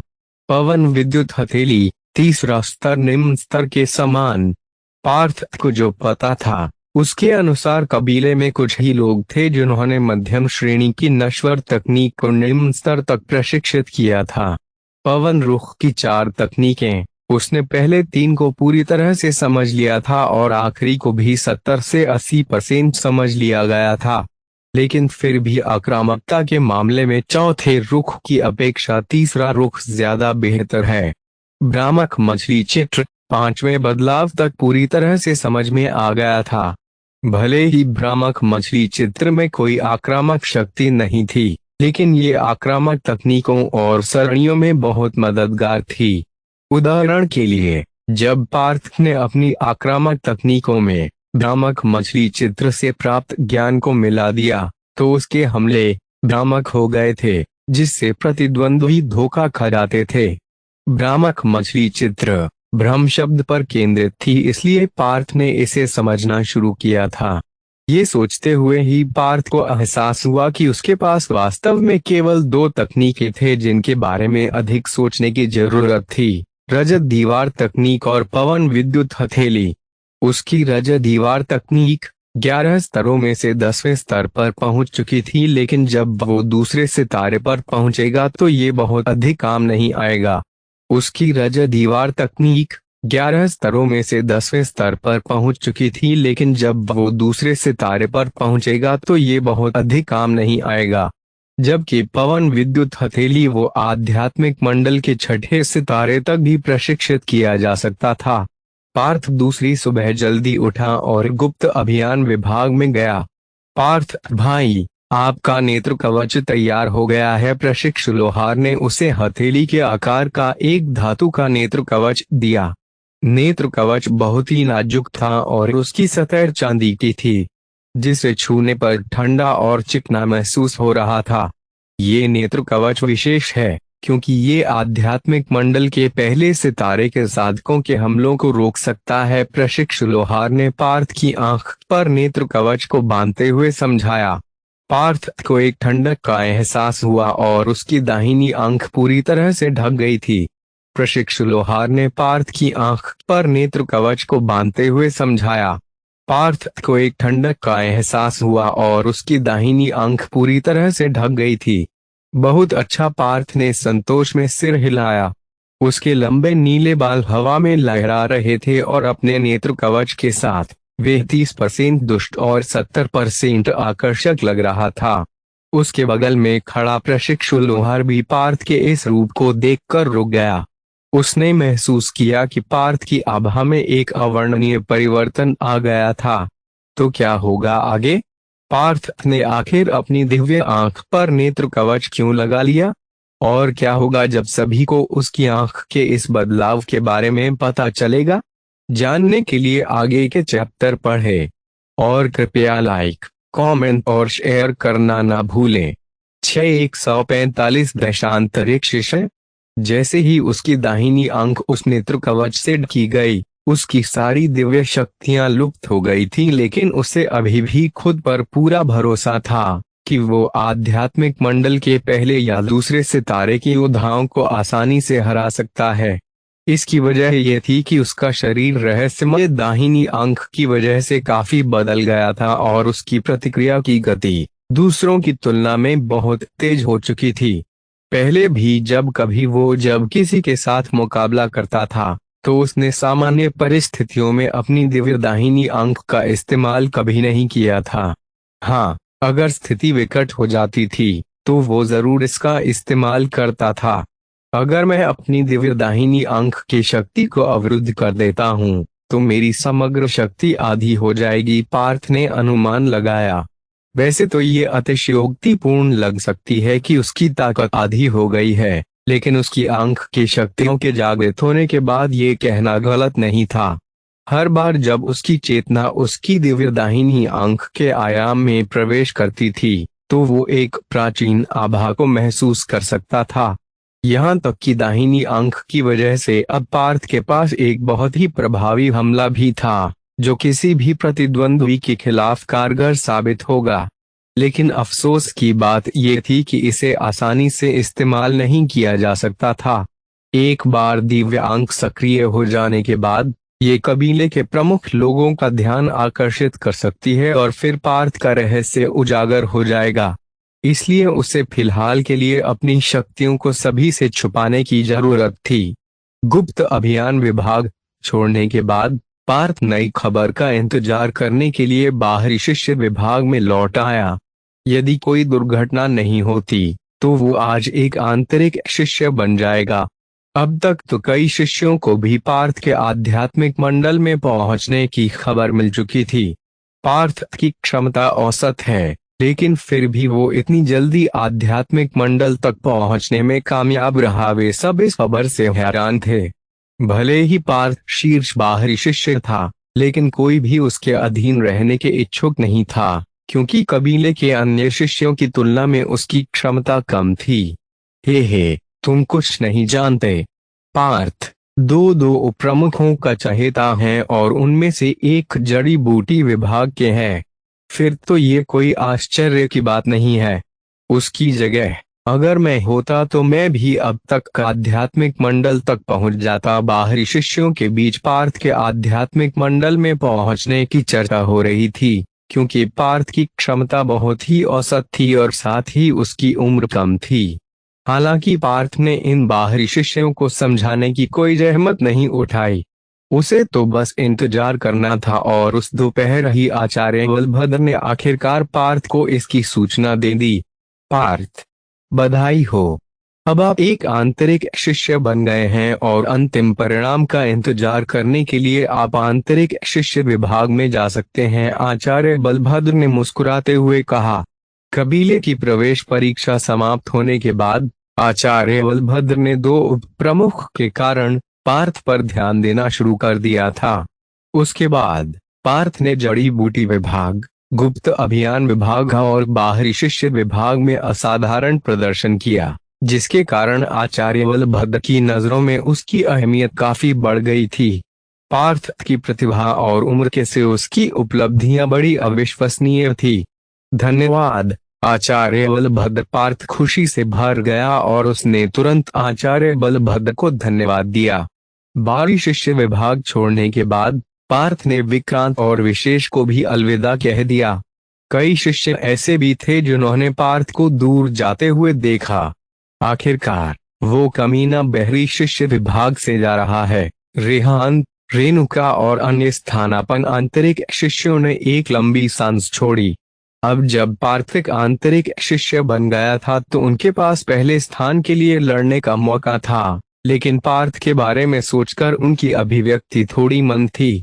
पार्थ कबीले में प्रवेश करने के 1 महीने के अंदर ही शीर्ष बाहरी शिष्य बन गया था और अब वो एक आंतरिक शिष्य भी बन गया था। विक्रांत और विशेष ने एक ही समय में गर्व और कड़वाहट दोनों महसूस की। उस समय जब वे प्रताप महल में थे तब पार्थ और उनके बीच का अंतर बहुत बड़ा था, लेकिन पार्थ देखते ही देखते उनसे आगे निकल गया था। बेशक विक्रांत और विशेष दोनों में काफी सुधार हुआ था और वे दोनों अब सहस्रार चक्र जागृत कर चुके थे। मजाशोधन वटी की मदद से दोनों की साधना में तेजी से वृद्धि हुई थी और उनके लिए आध्यात्मिक मंडल में पहुंचना केवल ही समय की बात होगी, विशेष रूप से विशेष के लिए, क्योंकि उसके पास एक मध्यस्तरीय आध्यात्मिक शरीर था। बाहरी शिष्य विभाग को छोड़ने के बाद पार्थ जल्दी से आंतरिक शिष्य विभाग की ओर चल दिया। आंतरिक शिष्य विभाग कबीले के केंद्र में था और वो इसके जितना करीब आता जा रहा था वो वहां की आध्यात्मिक ऊर्जा में वृद्धि को साफ महसूस कर सकता था। जब उसने आंतरिक शिष्य विभाग में प्रवेश किया तो उसने देखा कि वहां मौजूद सभी लोग आध्यात्मिक मंडल के साधक थे। उसी समय एक प्राचीन आभा पार्थ के और भी करीब आ गई, जिससे उसकी दिव्य दाहिनी आंख फड़कने लगी। उसने सर उठाकर देखा कि चारों ओर बिजली के समुद्र के साथ एक गहरा नीला महल हवा में तैर रहा था। ये बिल्कुल ऐसा था जैसे किसी परी कथा में बताया जाता है। चंद्र महल आंतरिक शिष्य विभाग के ठीक ऊपर स्थित था। अपनी निगाहें वापस लेते हुए पार्थ ने आंतरिक शिष्य विभाग को अपने आने की सूचना दी। मेरे साथ आइए। प्रत्येक आंतरिक शिष्य की पुष्टि किसी उप प्रमुख द्वारा की जानी चाहिए। एक उप प्रमुख बलभद्र पहले से ही वहां उसकी प्रतीक्षा कर रहे थे और उसे अंदर ले गए। कबीले के उच्च स्तर को नए आंतरिक शिष्यों के बारे में सूचित किए जाने पर इसकी पुष्टि एक उप प्रमुख द्वारा ही की जाएगी। जल्द ही पार्थ ने एक अंधेरे कक्ष में प्रवेश किया। जैसे ही वो अंदर आया पार्थ ने महसूस किया कि उस पर एक असहनीय दबाव पड़ रहा है। ये प्रमुख देवव्रत है, आचार्य बलभद्र ने धीमे स्वर में याद दिलाया। प्रणाम प्रमुख। पार्थ ने कक्ष के अंत में बैठे दाढ़ी वाले अधेड़ उम्र के व्यक्ति को सम्मान पूर्वक प्रणाम किया। ये प्रमुख देवव्रत वास्तव में एक उप प्रमुख थे। अब क्योंकि सभी विभाग प्रमुख आचार्य थे जो पृथ्वी मंडल में पहुंच चुके थे, इसलिए वे शिष्यों की परीक्षा लेने जैसे छोटे से काम के लिए परेशान नहीं होना चाहते। उप प्रमुख देवव्रत ने पार्थ को गौर से देखा और पार्थ को तुरंत ऐसा लगा जैसे एक भारी पहाड़ उसके ऊपर रख दिया गया हो और कोई भी हरकत उसे चूर चूर कर देगी। पार्थ 15 साल का, निम्न स्तरीय आध्यात्मिक शरीर और वो महज 1 महीने के समय में आज्ञा चक्र से आध्यात्मिक मंडल में पहुंच गया। इसके अलावा वो शीर्ष बाहरी शिष्य भी था। उप प्रमुख देवव्रत ने अपने हाथ में एक छोटी सी किताब पर नजर डाली और पार्थ की उम्र, क्षमता और साधना को जानने के बाद वे आश्चर्यचकित हुए बिना नहीं रह सके। वैसे तो कबीले में 15 साल के बच्चे के लिए आध्यात्मिक मंडल तक पहुंचना दुर्लभ नहीं था, लेकिन अगर उसके पास केवल निम्न स्तर का आध्यात्मिक शरीर हो जिसकी कोई विशेष पृष्ठभूमि नहीं थी, तो इसे निश्चित रूप से असामान्य ही कहा जाएगा। अपने नेत्र कवच को हटाओ, उप प्रमुख देवव्रत ने ठंडेपन से कहा। पार्थ ने अपनी दिव्य दाहिनी आंख की शक्तियों को अवरुद्ध करने के लिए अपने नीले रक्त को परिचालित किया, फिर धीरे से अपनी नेत्र कवच हटा ली। नेत्र कवच हटाने के बाद वो पूरी तरह से धुंधली आंख बन गई थी जिसमें रोशनी का कोई संकेत नहीं था। उप प्रमुख देवव्रत एक पल के लिए रुके और फिर सहानुभूति से पार्थ की ओर देखा। महज एक 15 साल का बच्चा साधना पथ की शुरुआत में ही अपनी एक आंख की रोशनी खो चुका था। उप प्रमुख देवव्रत ने गहरी सांस ली और पार्थ को फिर से नेत्र कवच लगाने का संकेत देने के लिए अपना हाथ हिलाया। इसके बाद उप प्रमुख देवव्रत ने पार्थ से कुछ सवाल पूछे जिसमें उसका इतिहास, साधना और विचार शामिल थे। पार्थ की प्रतिक्रिया एकदम सही थी और उसके इतिहास को खोजना भी आसान था। मैंने आपके बारे में आचार्य मनोहर से भी कुछ बातें सुनी है। उप प्रमुख देवव्रत ने अपना सिर हिलाया, ये संकेत देते हुए कि पार्थ किसी अन्य कबीले से भेजा गया जासूस नहीं होगा। सबसे पहले, पार्थ बेहद युवा था और उसका इतिहास स्पष्ट था। दूसरे, उसकी सिफारिश प्रताप साहब ने की थी। तीसरे, दो उप प्रमुखों ने पार्थ की प्रशंसा भी की और इस वजह से उप प्रमुख देवव्रत का संदेह नाटकीय रूप से कम हो गया। पूछताछ के बाद पार्थ को एक नया टोकन मिला, जिसका अर्थ था कि वो अब एक आंतरिक शिष्य बन गया था। आज से आप एक आंतरिक शिष्य हैं। आंतरिक शिष्य विभाग के आचार्य बलभद्र ने उस जगह को दिखाया कि पार्थ कहाँ रहने वाला था। आंतरिक शिष्य होने के कारण उसको दी जाने वाली सुविधाएं कहीं बेहतर थी और उसके पास नौकर भी थे। आतंरिक शिष्यों को हर महीने 100 स्वर्ण मुद्राएं मिलती थी और उन्हें हर 2 से 3 महीने में एक सच्ची आध्यात्मिक औषधि भी मिलती थी। आध्यात्मिक औषधियां मज्जाशोधन भट्टी से एक स्तर ऊपर थी और इसकी कीमत उससे 10 गुना अधिक थी। उसी दिन पार्थ को भी एक काले रंग की पोशाक मिली, जिसके पीछे एक अर्धचंद्र की छवि थी। तब जाकर पार्थ को एहसास हुआ कि कबीले में सब कुछ सरल नहीं था। इस पोशाक का कपड़ा भी काफी खास था। ये सर्दियों के दौरान गर्म और गर्मियों के दौरान ठंडा रहता था। इसके अलावा ये सहस्रार चक्र के योद्धा के हमले का भी सामना कर सकता था। विद्युत, वृंदा भंडारी और देवेंद्र जैसे लोग सभी इस तरह के कपड़े पहनते थे। पार्थ को पहले इस जगह के नियमों को जानने की जरूरत थी, इसलिए आचार्य बलभद्र ने उन्हें सबसे महत्वपूर्ण बातों के बारे में बताया।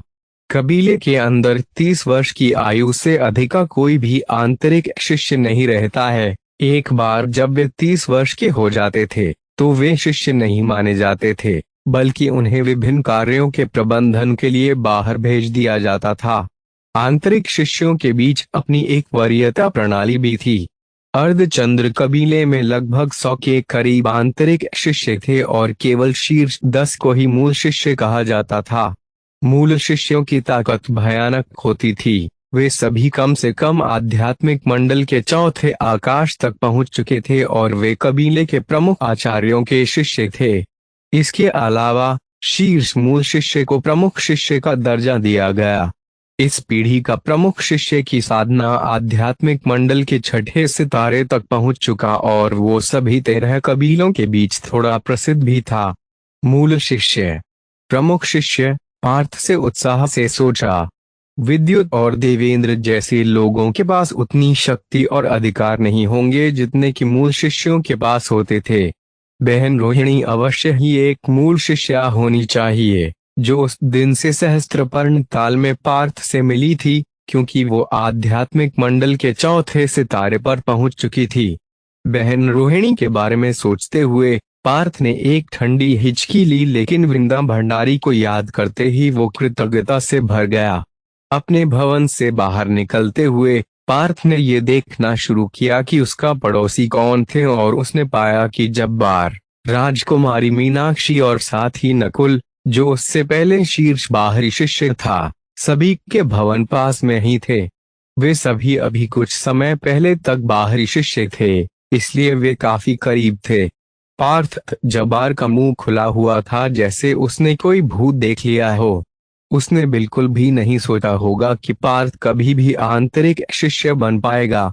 जब जब्बार एक बाहरी शिष्य था, वो शीर्ष बाहरी शिष्य पर काबिज पार्थ से नफरत करता था, लेकिन वो पार्थ से पहले ही आंतरिक शिष्य बन गया था, जिससे उसे अच्छा महसूस होता था।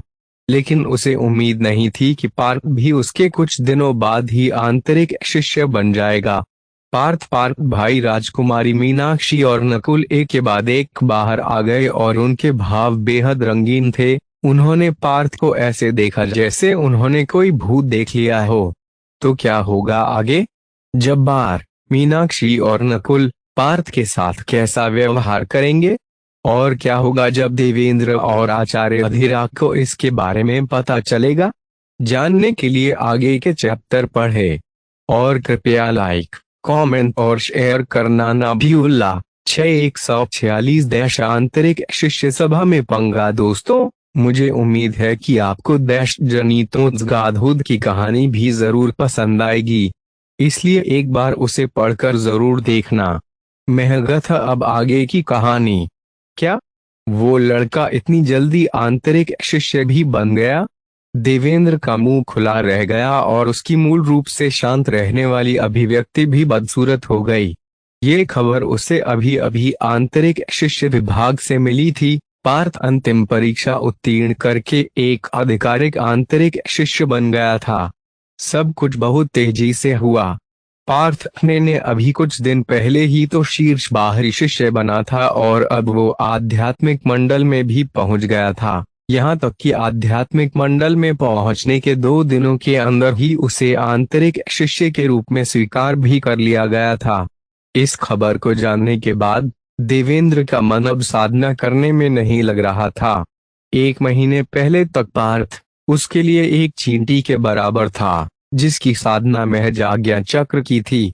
अगर पार्थ में विद्युत जैसी उच्च प्रतिभा होती और उसके गुरुवार कोई प्रमुख आचार्य होते तो फिर भी ये संभव हो सकता था, लेकिन अपनी कम क्षमता और उम्र के बावजूद वो ऐसा करने में कामयाब रहा था।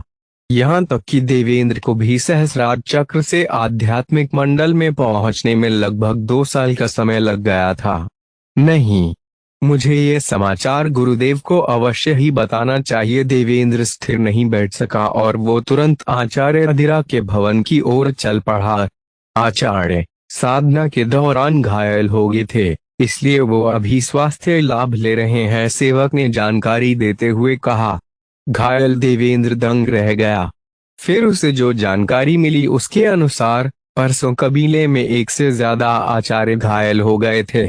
कई प्रमुख आचार्यों का एक ही दिन में घायल होना थोड़ा अजीब लगता है, लेकिन सच्चाई यही थी। पार्थ के आंतरिक शिष्य बनने से 2 दिन पहले साधना कर रहे कई आचार्यों ने खून की उल्टी की थी, लेकिन उनमें से कोई भी नहीं जानता था कि आखिर उनके साथ हुआ क्या था।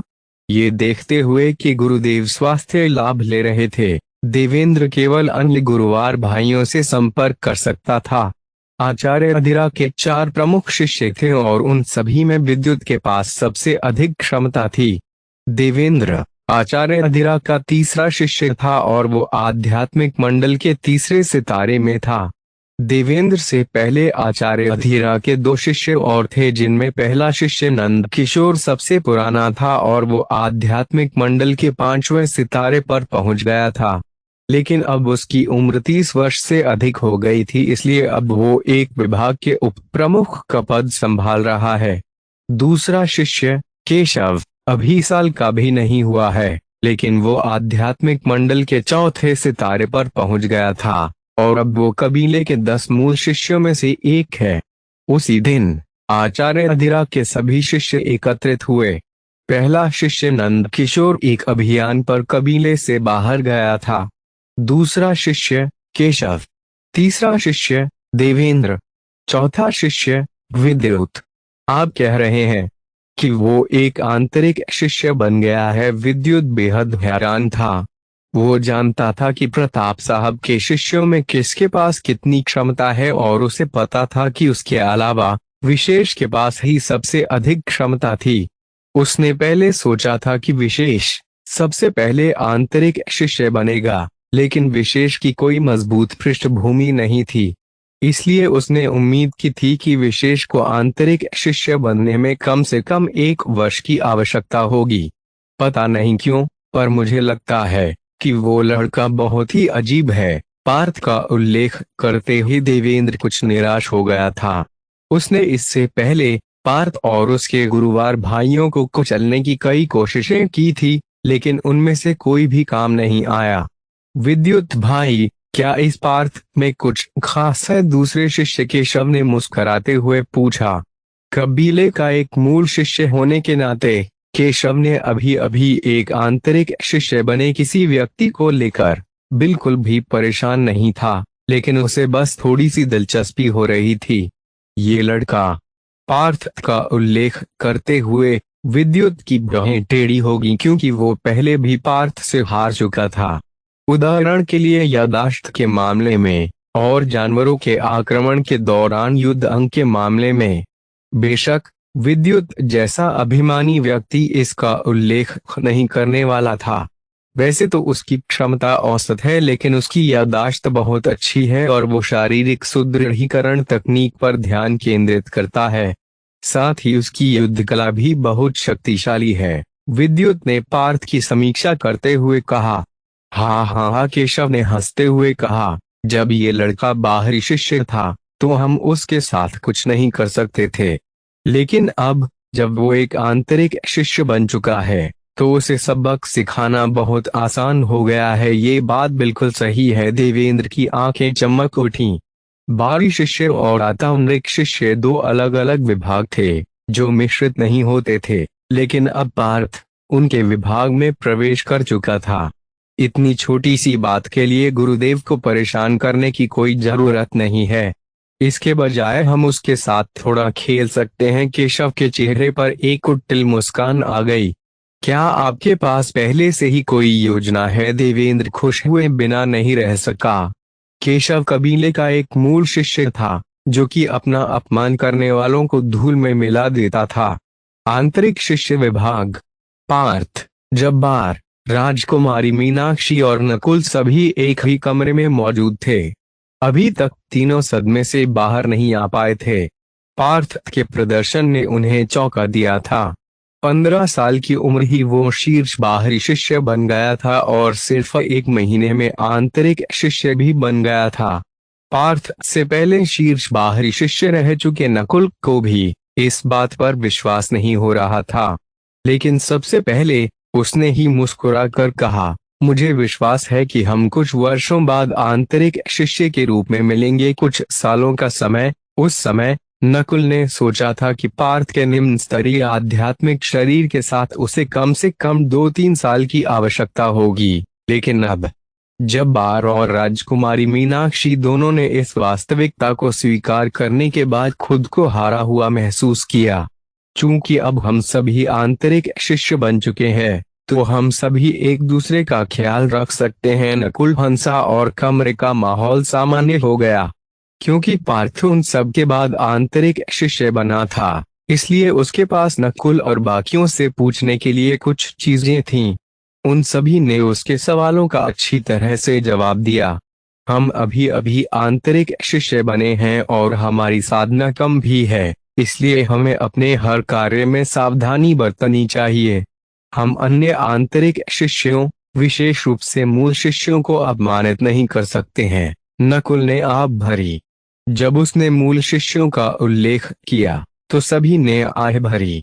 मूल शिष्य कम से कम आध्यात्मिक मंडल के चौथे या उच्चतर सितारे पर थे और उनकी पृष्ठभूमि बहुत मजबूत थी।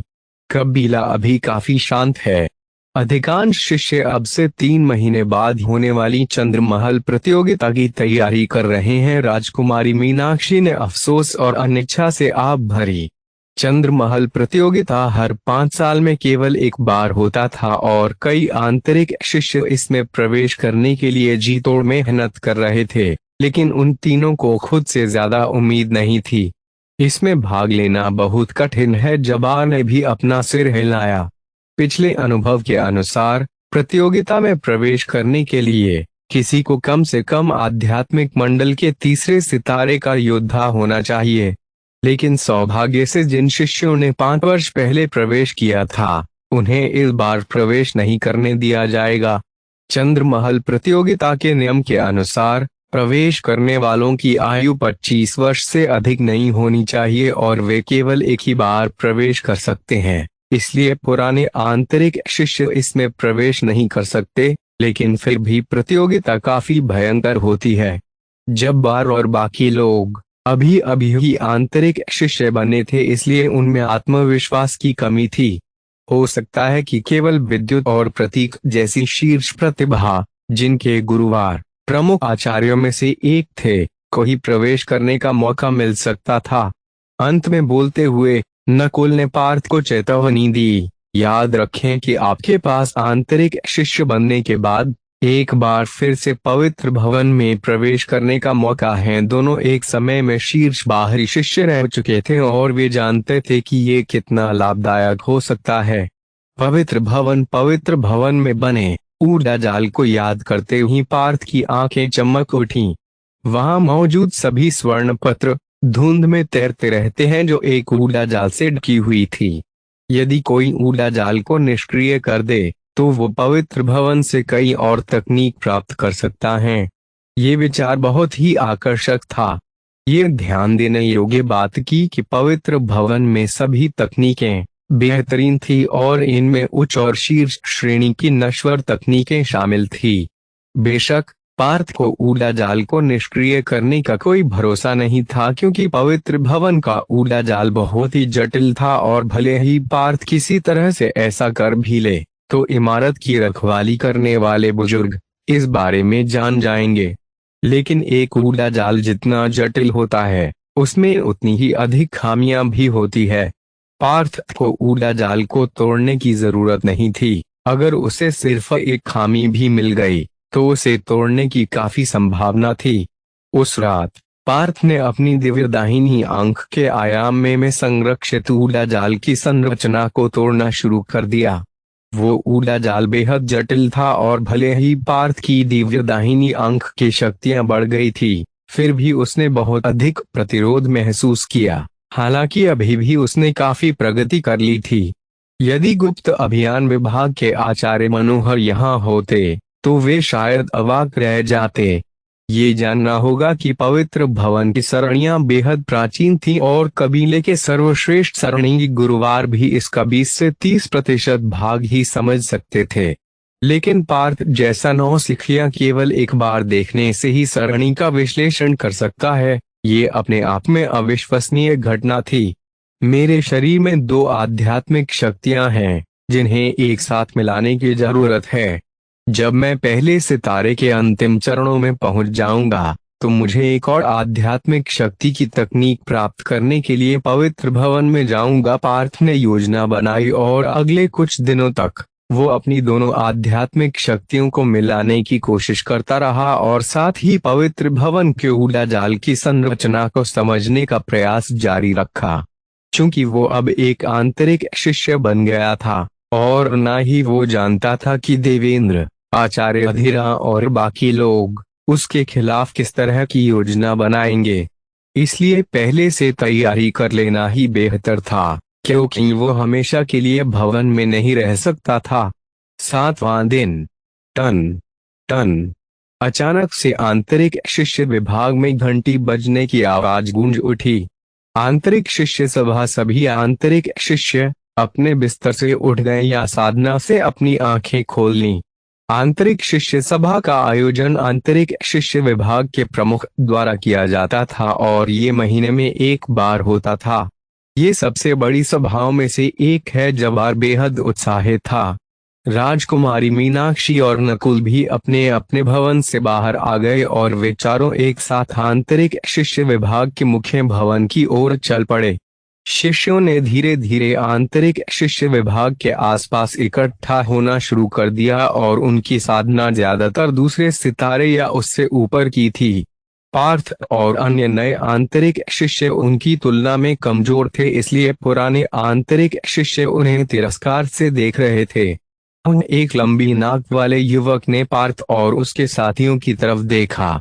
ऐसा लगता है कि इस बार मैं छुप नहीं सकता, नकुल ने बेबसी से कहा।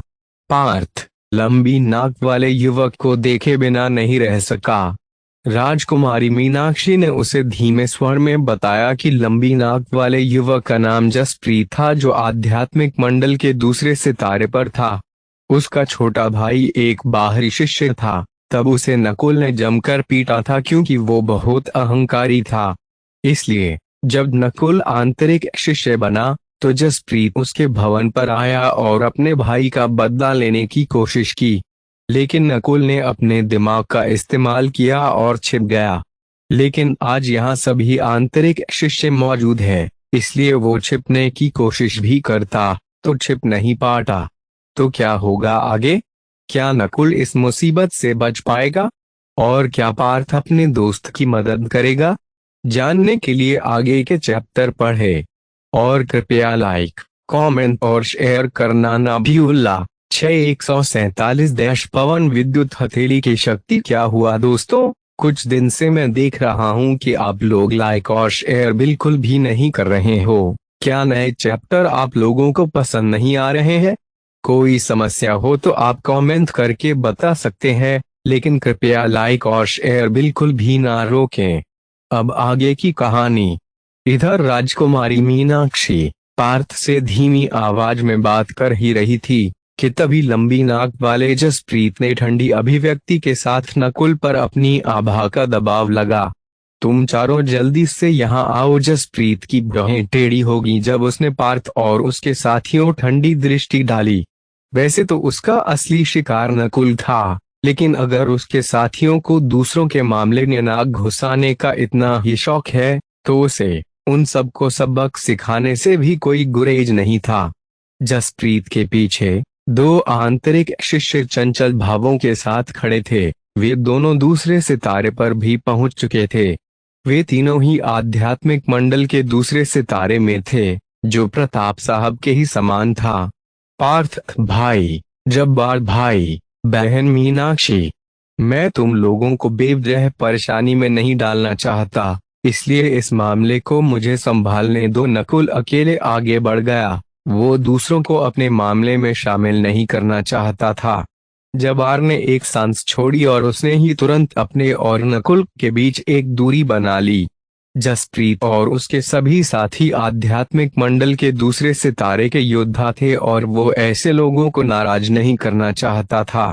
पार्थ को भी राजकुमारी मीनाक्षी ने पीछे की तरफ खींच लिया था।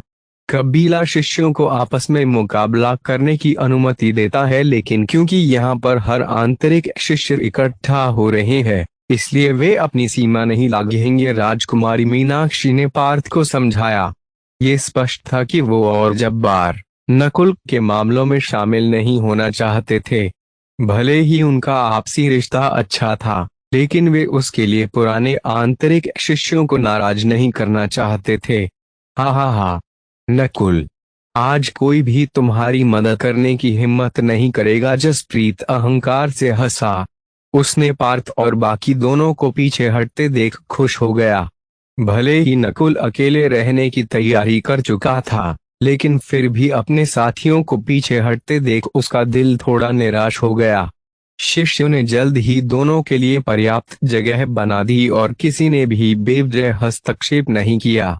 मुझे हमारे शीर्ष बाहरी शिष्य की ताकत का मुआयना करने दो। जसप्रीत के शरीर से मानसिक ऊर्जा का एक मजबूत आभा दिखाई दी और उसने आध्यात्मिक मंडल के दूसरे सितारे की शक्ति से नकुल पर दबाव डाला।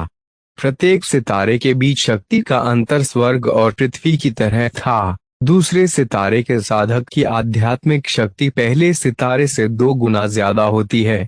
उसका सामना करते हुए नकुल ठीक से सांस भी नहीं ले पा रहा था, लेकिन आखिर वो भी एक समय शीर्ष बाहरी शिष्य था और वो सम्मान स्तर के योद्धाओं की तुलना में अधिक मजबूत था।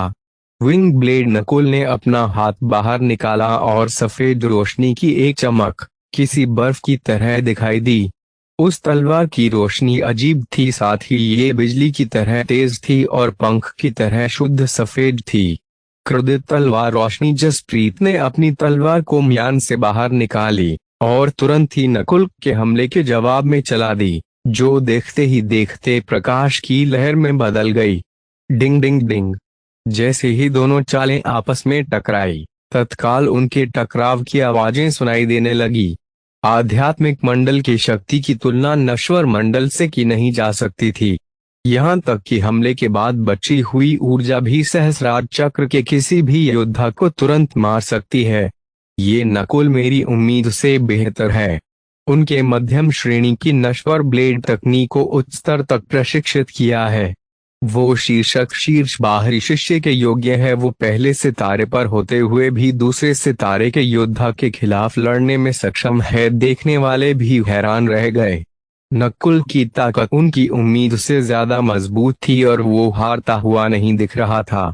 इस अद्भुत शक्ति के साथ वो शीर्ष बाहरी शिष्य बनने के सर्वथा योग्य है। पार्थ ने सुना था कि नकुल ने आध्यात्मिक मंडल में किसी योद्धा को हराया था, वो भी तब जब वो केवल अर्ध आध्यात्मिक मंडल में था।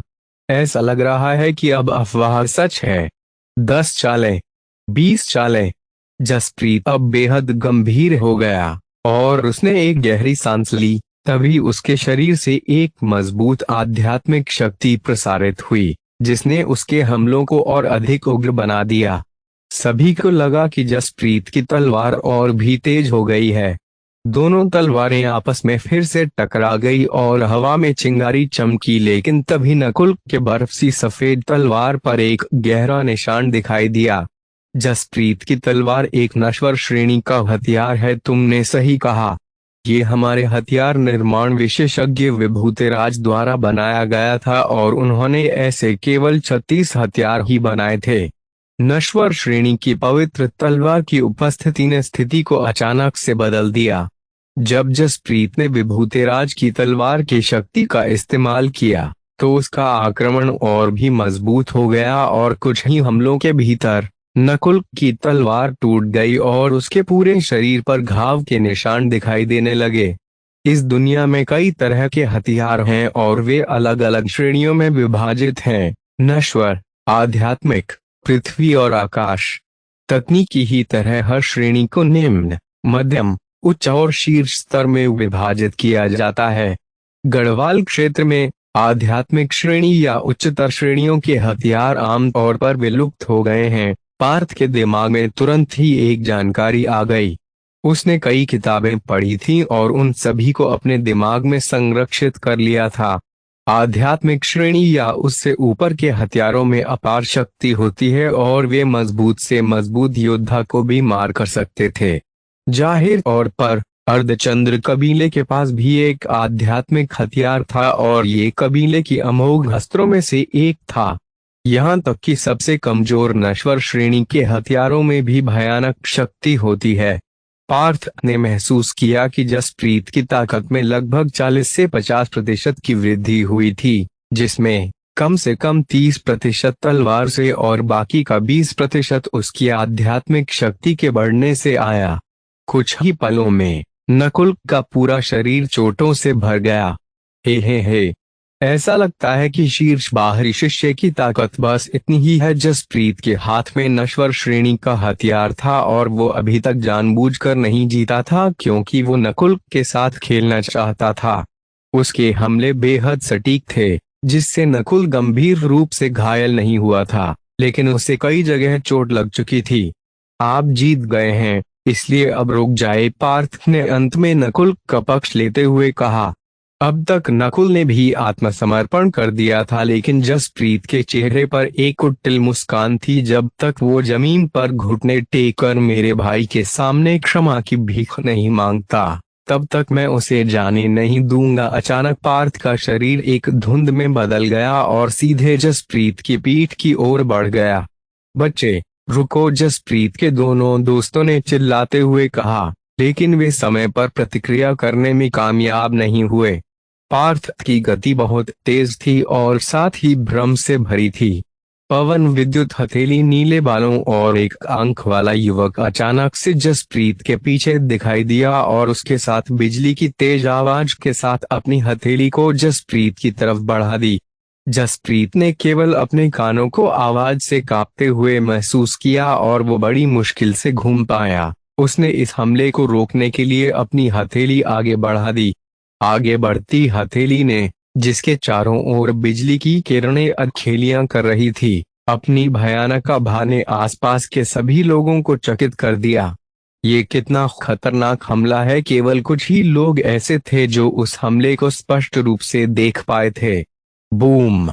दोनों हथेलियों के टकराते ही जसप्रीत का शरीर उड़ते हुए दूर चला गया। उसके कपड़े फट गए और उसके शरीर के कुछ हिस्से भी जल गए थे।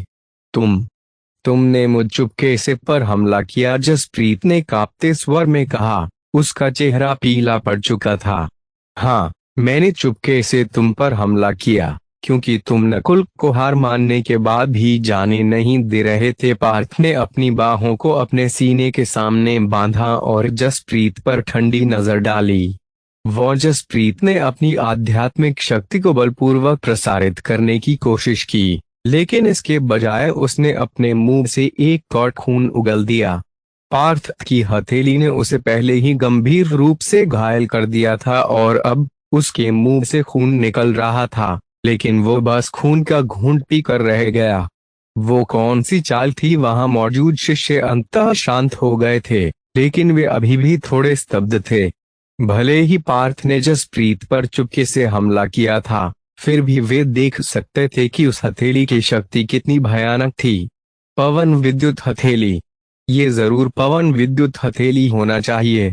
क्या वो लड़का पागल हो गया है? आध्यात्मिक मंडल के तीसरे सितारे के एक शिष्य ने हैरान होते हुए कहा। पवन विद्युत हथेली। सभी आंतरिक शिष्यों के भाव बदल गए।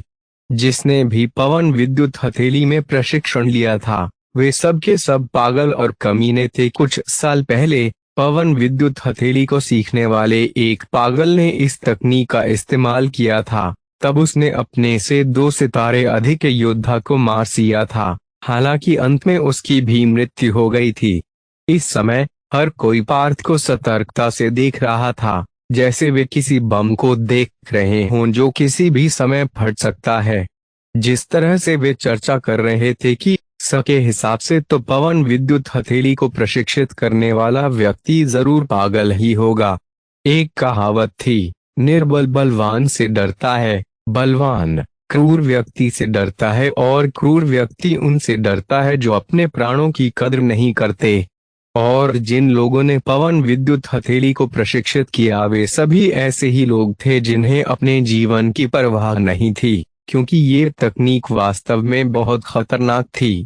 यहाँ तक कि अगर कोई इसे शीर्ष स्तर तक प्रशिक्षित करने में कामयाब भी हुआ, तो वे आमतौर पर बिजली की चपेट में आकर मारे जाते थे।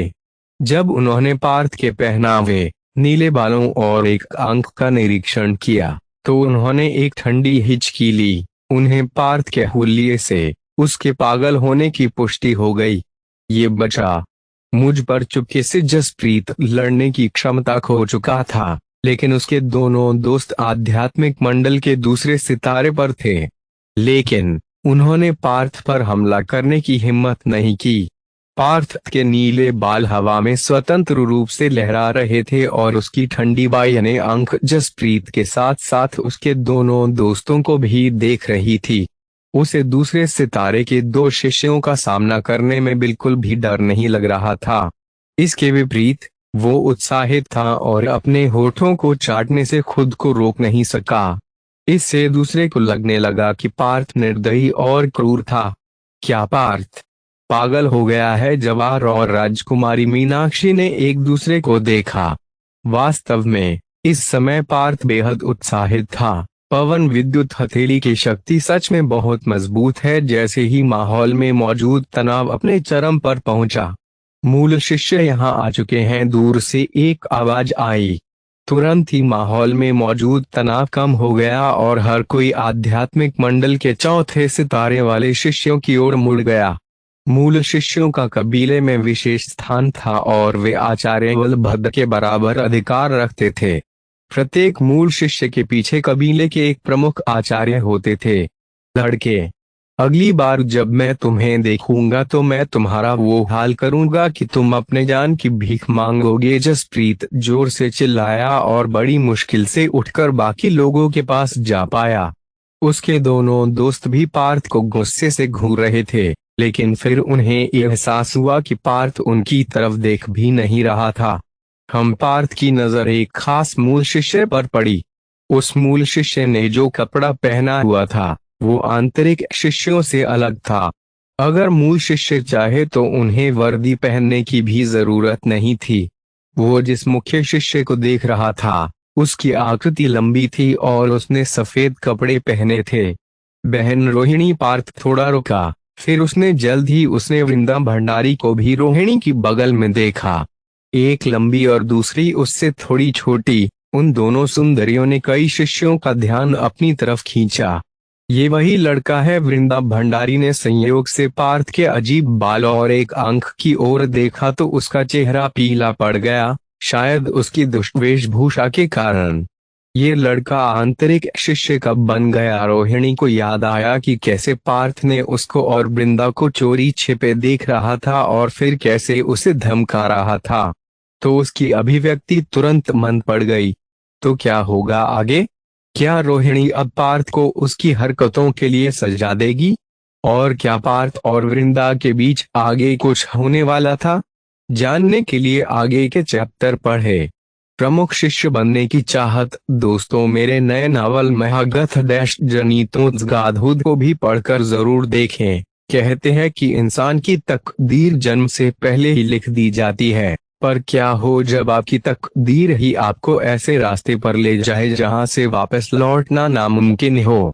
ये कहानी है नील की, जो कभी सुंदर नगर का युवराज हुआ करता था, लेकिन उसे एक गुलाम की जिंदगी गुजारनी पड़ रही है। लेकिन उसकी मुश्किलें और भी बढ़ जाती है जब उसे पता चलता है कि उसकी बहन की जान खतरे में है। ऐसे में क्या वो खुद की जान बचाएगा या फिर अपने बहन की? और क्या होगा जब उसे पता चलेगा कि उसकी बहन की ही नहीं बल्कि पूरी मानव जाति पर ही खतरा मंडरा रहा है? तो क्या नील बचा पाएगा अपनी बहन और करोड़ों मासूम लोगों की जान? अब आगे की कहानी। पार्थ थोड़ा अवाक था। रोहिणी एक मूल शिष्या थी और उसकी उच्च साधना थी। लेकिन जब उसने सोचा कि कैसे उसने आंतरिक शिष्य बनने से पहले ही एक मूल शिष्य को नाराज कर दिया था, तो वो अब भरने से खुद को रोक नहीं सका। इस समय बहन रोहिणी ने वृंदा भंडारी को साथ लेकर सीधे आगे बढ़ गई। बहन रोहिणी, क्या उसके साथ कोई समस्या है? जब आसपास के आंतरिक शिष्यों ने बहन रोहिणी को तूफानी आते देखा तो वे तेजी से उनके रास्ते से हट गए। मूल शिष्य की उपस्थिति ने आंतरिक शिष्यों को सावधान कर दिया। इसके अलावा रोहिणी को उसके कठोर स्वभाव लिए जाना जाता था, यहाँ तक कि कई मूल शिष्य भी कभी कभी उसे देखकर छिप जाते थे। जिस बात का डर था वही हो गया। रोहिणी ने तुरंत ही पार्थ की ओर भारी दबाव डाला और इस दृश्य ने जवाहर और राजकुमारी मीनाक्षी को भयभीत कर दिया। वे अभी सिर्फ आंतरिक शिष्य ही बने थे और उन्होंने अभी तक खुद को माहौल के हिसाब से ढाल भी नहीं पाए थे। ऐसे में वो किसी मूल शिष्य नाराज नहीं करना चाहते थे। ठर की कहीं के, ये मत सोचो कि मैं तुम्हें इस पोशाक नहीं पहचान पाऊंगी, बहन रोहिणी ने ठंडेपन से कहा। आसपास के सभी आंतरिक शिष्य दंग रह गए। ये पार्थ अभी अभी तो आंतरिक शिष्य बना था, तो उसने बहन रोहिणी को कब नाराज कर दिया? जसप्रीत और उसके साथियों ने तुरंत ही पार्थ की ओर निराशा से देखा। बहन रोहिणी आंतरिक शिष्यों की शीर्ष प्रतिभाओं में से एक थी। नकुल, जब्बार और राजकुमारी मीनाक्षी भी पार्थ के लिए परेशान होने से खुद को रोक नहीं सके। मैं तो वही हूँ, मैंने कभी भी खुद को नहीं बदला है, पार्थ पीछे नहीं हटा। फिर वो वृंदा भंडारी की ओर मुड़ा और मुस्कुराते हुए उसका अभिवादन किया। वृंदा भंडारी का चेहरा लाल हो गया और उसने भी अपना सिर शर्म से हिलाकर जवाब दिया, तुम्हारी बहन वृंदा के साथ छेड़खानी करने की हिम्मत कैसे हुई? तुरंत ही रोहिणी ने पार्थ की ओर अपनी मानसिक ऊर्जा की एक लहर भेजी। उसके मन में क्रोध की एक अज्ञात भावना उमड़ रही थी। आसपास के कई आंतरिक शिष्य तुरंत जमीन पर गिर गए। उसके लिए चौथे सितारे के किसी योद्धा के मानसिक दबाव को झेलना बिल्कुल भी आसान नहीं था। चौथे सितारे के नीचे के योद्धा को आध्यात्मिक मंडल में निम्न श्रेणी का साधक माना जाता था, लेकिन चौथे सितारे या उससे ऊपर के योद्धा को उच्च श्रेणी का साधक माना जाता था। पार्थ भी इस दबाव के कारण ढंग से सांस नहीं ले पा रहा था, लेकिन उसने तुरंत ही रहस्यमय नीले रक्त को अपने शरीर में प्रसारित किया तो उस पर पड़ने वाला दबाव आधा हो गया। बहन रोहिणी हाँ कहने से खुद को रोक नहीं सकी। आध्यात्मिक मंडल के चौथे सितारे के योद्धा के दबाव में ये एक आंख वाला युवक शांति से खड़ा था। बहन रोहिणी, उसे बेवजह परेशान मत करो। वृंदा भंडारी ने रोहिणी के हाथ को खींच लिया। नहीं, उसे हमसे माफी मांगनी होगी, बहन रोहिणी ने कठोरता से कहा। जब भी वो सोचती कि पार्थ ने उसे किस तरह से धमकाया था, तो उसे अपने मन में बड़ी कड़वाहट महसूस होती थी। लेकिन तब पार्थ एक बाहरी शिष्य था और वे अलग अलग विभाग के सदस्य थे, इसलिए भले ही वो दुखी थी, लेकिन वो कुछ नहीं कर सकती थी। लेकिन अब जब पार्थ आंतरिक शिष्य बन गया था तो दोनों एक दूसरे से अक्सर मिलते रहेंगे। ऐसे में अगर पार्थ ने उस दिन की बात सबको बता दी तो उसकी क्या इज्जत रह जाएगी। हे, ये क्या हो रहा है। पार्थ ने इतनी जल्दी बहन रोहिणी को कैसे नाराज कर दिया। मैदान के किनारे से हल्की हंसी की आवाज आई। वो व्यक्ति देवेंद्र था, लेकिन उसने ये बात जोर से कहने की हिम्मत नहीं की। उसके बगल में केशव और विद्युत भी खड़े थे, और दोनों ही सामने के नजारे से स्तब्ध थे। केशव, एक और मूल शिष्य। मैंने सुना है कि विद्युत भी सरल नहीं है। जाहिर है वो आंतरिक शिष्यों में सबसे प्रतिभाशाली शिष्य है। लोगों ने आपस में चर्चा करनी शुरू कर दी। धीरे धीरे और भी शिष्य इकट्ठा होने लगे और स्थिति को देखकर पार्थ ने एक सांस छोड़ी। वो एक नया आंतरिक शिष्य था, इसलिए रोहिणी सबके सामने उसे परेशान करके अपनी छवि खराब नहीं करना चाहेगी। हा हा हा, बहन रोहिणी, मुझे उम्मीद नहीं थी कि आप ऐसा कुछ करेंगी। एक नए आंतरिक शिष्य को धमकाना, ये तो गलत बात है। मैदान के दूसरी ओर से एक प्रभावशाली आवाज सुनाई दी और इसी के साथ आवाज के मालिक ने हवा में छलांग लगा दी। मूल शिष्य दक्ष भीड़ ने उसकी तरफ देखते हुए कहा। यहाँ तक कि कई महिला शिष्यों के चेहरे पर प्रशंसा के भाव थे। अभी जो युवक आया था उसकी उम्र 17-18 साल थी और वो बेहद सुंदर था। वो न केवल सुंदर था, बल्कि उसकी शारीरिक विशेषताएं भी बहुत आकर्षक थी। सामान्य आंतरिक शिष्य बहन रोहिणी के मामलों में हस्तक्षेप करने की हिम्मत नहीं करते थे, लेकिन ये व्यक्ति उससे बिल्कुल भी नहीं डरा था।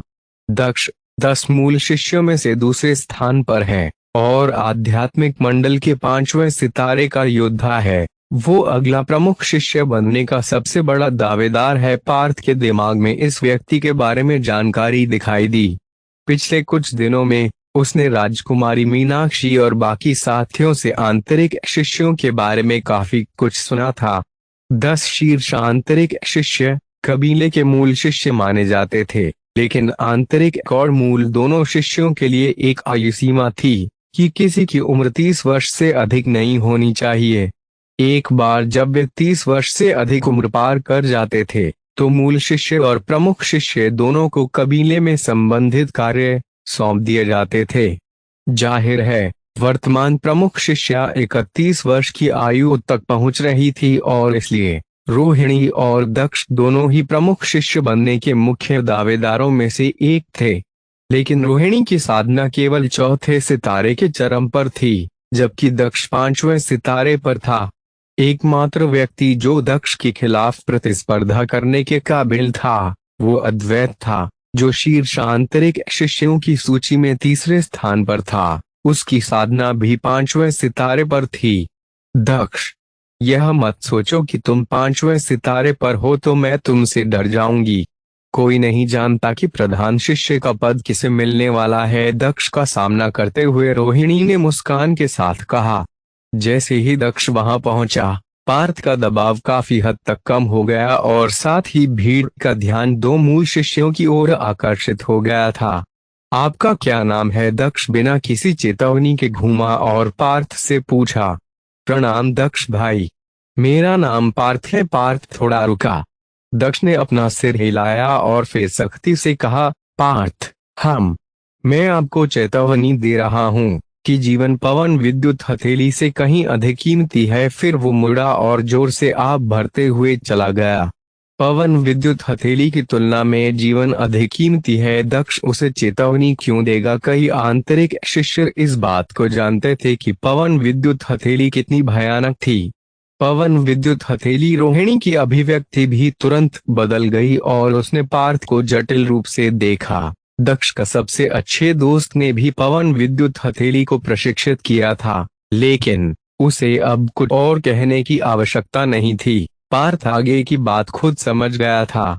दक्ष के दोस्त ने पवन विद्युत हथेली को प्रशिक्षित किया था, लेकिन अब उसका निधन हो गया था। ये कोई आश्चर्य की बात नहीं थी कि दक्ष ने उसे चेतावनी दी थी। ये देखकर कि रोहिणी ने अब उसे और परेशान नहीं कर रही थी, तो पार्थ घूमा और वहां से जाने लगा। ये निर्णय उसका अपना था और अन्य लोगों का नहीं। पार्थ ने अपनी रहस्यमय दाहिनी आंख की सहायता से पहले ही सभी संभावित खतरों को न्यूनतम कर दिया था। इस तकनीक का प्रशिक्षण लेते समय पार्थ ने पाया कि पवन विद्युत हथेली कोई पुरानी तकनीक नहीं थी, जैसे कि इसे अभी बनाया गया हो और अभी तक ये पूर्ण रूप से विकसित नहीं हुआ था। इसलिए उसने हर एक कदम का बार बार कमियों का निरीक्षण किया और अपनी तकनीक को दोषरहित बनाने की कोशिश की, जैसे उसने सरणियों के साथ किया था। पार्थ, या जो भी तुम्हारा नाम है, अगर तुम पवन विद्युत हथेली का प्रशिक्षण लेते रहे तो तुम्हारे पास बहन वृंदा को पाने का कोई मौका नहीं होगा। बहन रोहिणी की ठंडी सहानुभूति भरी आवाज सुनाई दी। ये सुनकर वृंदा ने रोहिणी की आस्तीन खींचते हुए उसे चुप कराया। उसका चेहरा तुरंत शर्म से लाल हो गया। पार्थ ने ये सुनकर कोई प्रतिक्रिया नहीं दी। वो अभी भी शांत था और उसके नीले बाल हवा में लहरा रहे थे। तो वो थोड़ा पागल है, रोहिणी ने अपना सिर हिलाया। इस तकनीक को सीखने वाला कोई भी समझदार व्यक्ति तो नहीं हो सकता। जल्द ही और भी आंतरिक शिष्य मैदान पर एकत्र हो गए। यहाँ तक कि 10 मूल शिष्यों में से 9 वहां उपस्थित हो चुके थे। केवल प्रमुख शिष्या ही वहां नहीं थी। पार्थ की नजर सभी आंतरिक शिष्यों की तरफ गई और उसने वहां साक्षी ठाकुर और प्रतीक को भी देखा। साक्षी ठाकुर और प्रतीक दोनों कबीले में आने के तुरंत बाद ही आंतरिक शिष्य बन गए थे। वो लड़का अब एक आंतरिक शिष्य बन चुका है। जब साक्षी ठाकुर ने पार्थ को देखा तो वो बहुत हैरान हुई। लोगों के झुंड में पार्थ ने विद्युत और देवेंद्र को भी देखा। जब उनकी आंखें मिली तो देवेंद्र ने उसे देखकर ठंडी मुस्कान दी, जबकि विद्युत हमेशा की तरह भावहीन था, जैसे उसे कुछ भी परेशान नहीं कर सकता। विद्युत भाई, क्या आप पार्थ का अभिवादन नहीं करेंगे? केशव मंद मंद मुस्कुराया। विद्युत ने हंसते हुए कहा, मैंने पहले ही उसके साथ एक सौदा कर लिया है कि हम कबीले में मुकाबला करेंगे। वो कुछ दिन पहले ही आध्यात्मिक मंडल के दूसरे सितारे पर पहुंच चुका था और उसे खुद पर पूरा आत्मविश्वास था। जल्द ही अधिकांश लोग वहां पहुंच चुके थे, जबकि कुछ कबीले के बाहर अपना अभियान पर गए थे और अभी तक वापस नहीं आए थे। मुझे आप सभी से 2 बातें कहनी हैं। पूरे क्षेत्र में एक उज्ज्वल आवाज सुनाई दी। वो व्यक्ति आंतरिक शिष्य विभाग के उप प्रमुख देवव्रत थे। तुरंत ही पूरी जगह शांत हो गई, यहाँ तक कि मूल शिष्यों ने भी आवाज करने की हिम्मत नहीं की। पहली बात मूल शिष्यों के बारे में है। जैसा कि आप सभी जानते हैं, प्रमुख शिष्या कुछ महीनों में 31 वर्ष की हो जाएगी और शेष 9 मूल शिष्यों में से किसी एक को प्रमुख शिष्य चुना जाएगा। उप प्रमुख देवव्रत की आवाज भावहीन थी। प्रमुख शिष्य के चयन की प्रतियोगिता के बारे में सभी जानते थे, लेकिन वे रुचि नहीं ले रहे थे क्योंकि केवल मूल शिष्य ही उस स्थान पर पहुंच पाएंगे। पार्थ भी जानता था कि इससे उसका कोई लेना देना नहीं था। कोई भी मूल शिष्य कम से कम आध्यात्मिक मंडल के 4थे सितारे का योद्धा था। दूसरी बात चंद्रमहल प्रतियोगिता के बारे में है। उप प्रमुख देवव्रत का वाक्य समाप्त होते ही भीड़ तुरंत चर्चा में आ गई। सभी शिष्य उत्साहित हो गए थे, साथ ही वो और भी जानकारी चाहते थे, जबकि मूल शिष्यों ने, विशेष रूप से जिनकी आयु अधिक थी, कोई प्रतिक्रिया नहीं दी। चंद्रमहल प्रतियोगिता हर 5 साल में एक बार होती थी और ज्यादातर पुराने शिष्य इसमें पहले ही शामिल हो चुके थे। चंद्रमहल प्रतियोगिता 3 महीने बाद शुरू होगा। चंद्रमहल प्रतियोगिता में पहले की तरह ही सिर्फ 10 लोग ही हिस्सा लेंगे। प्रतियोगिता से आधे महीने पहले 10 प्रतिभागियों की पुष्टि के लिए एक परीक्षण होगा। उप प्रमुख देवव्रत ने घोषणा की। चंद्रमहल प्रतियोगिता के लिए 10 स्थान थे और ये हर 5 साल में एक बार होता है। ये सुन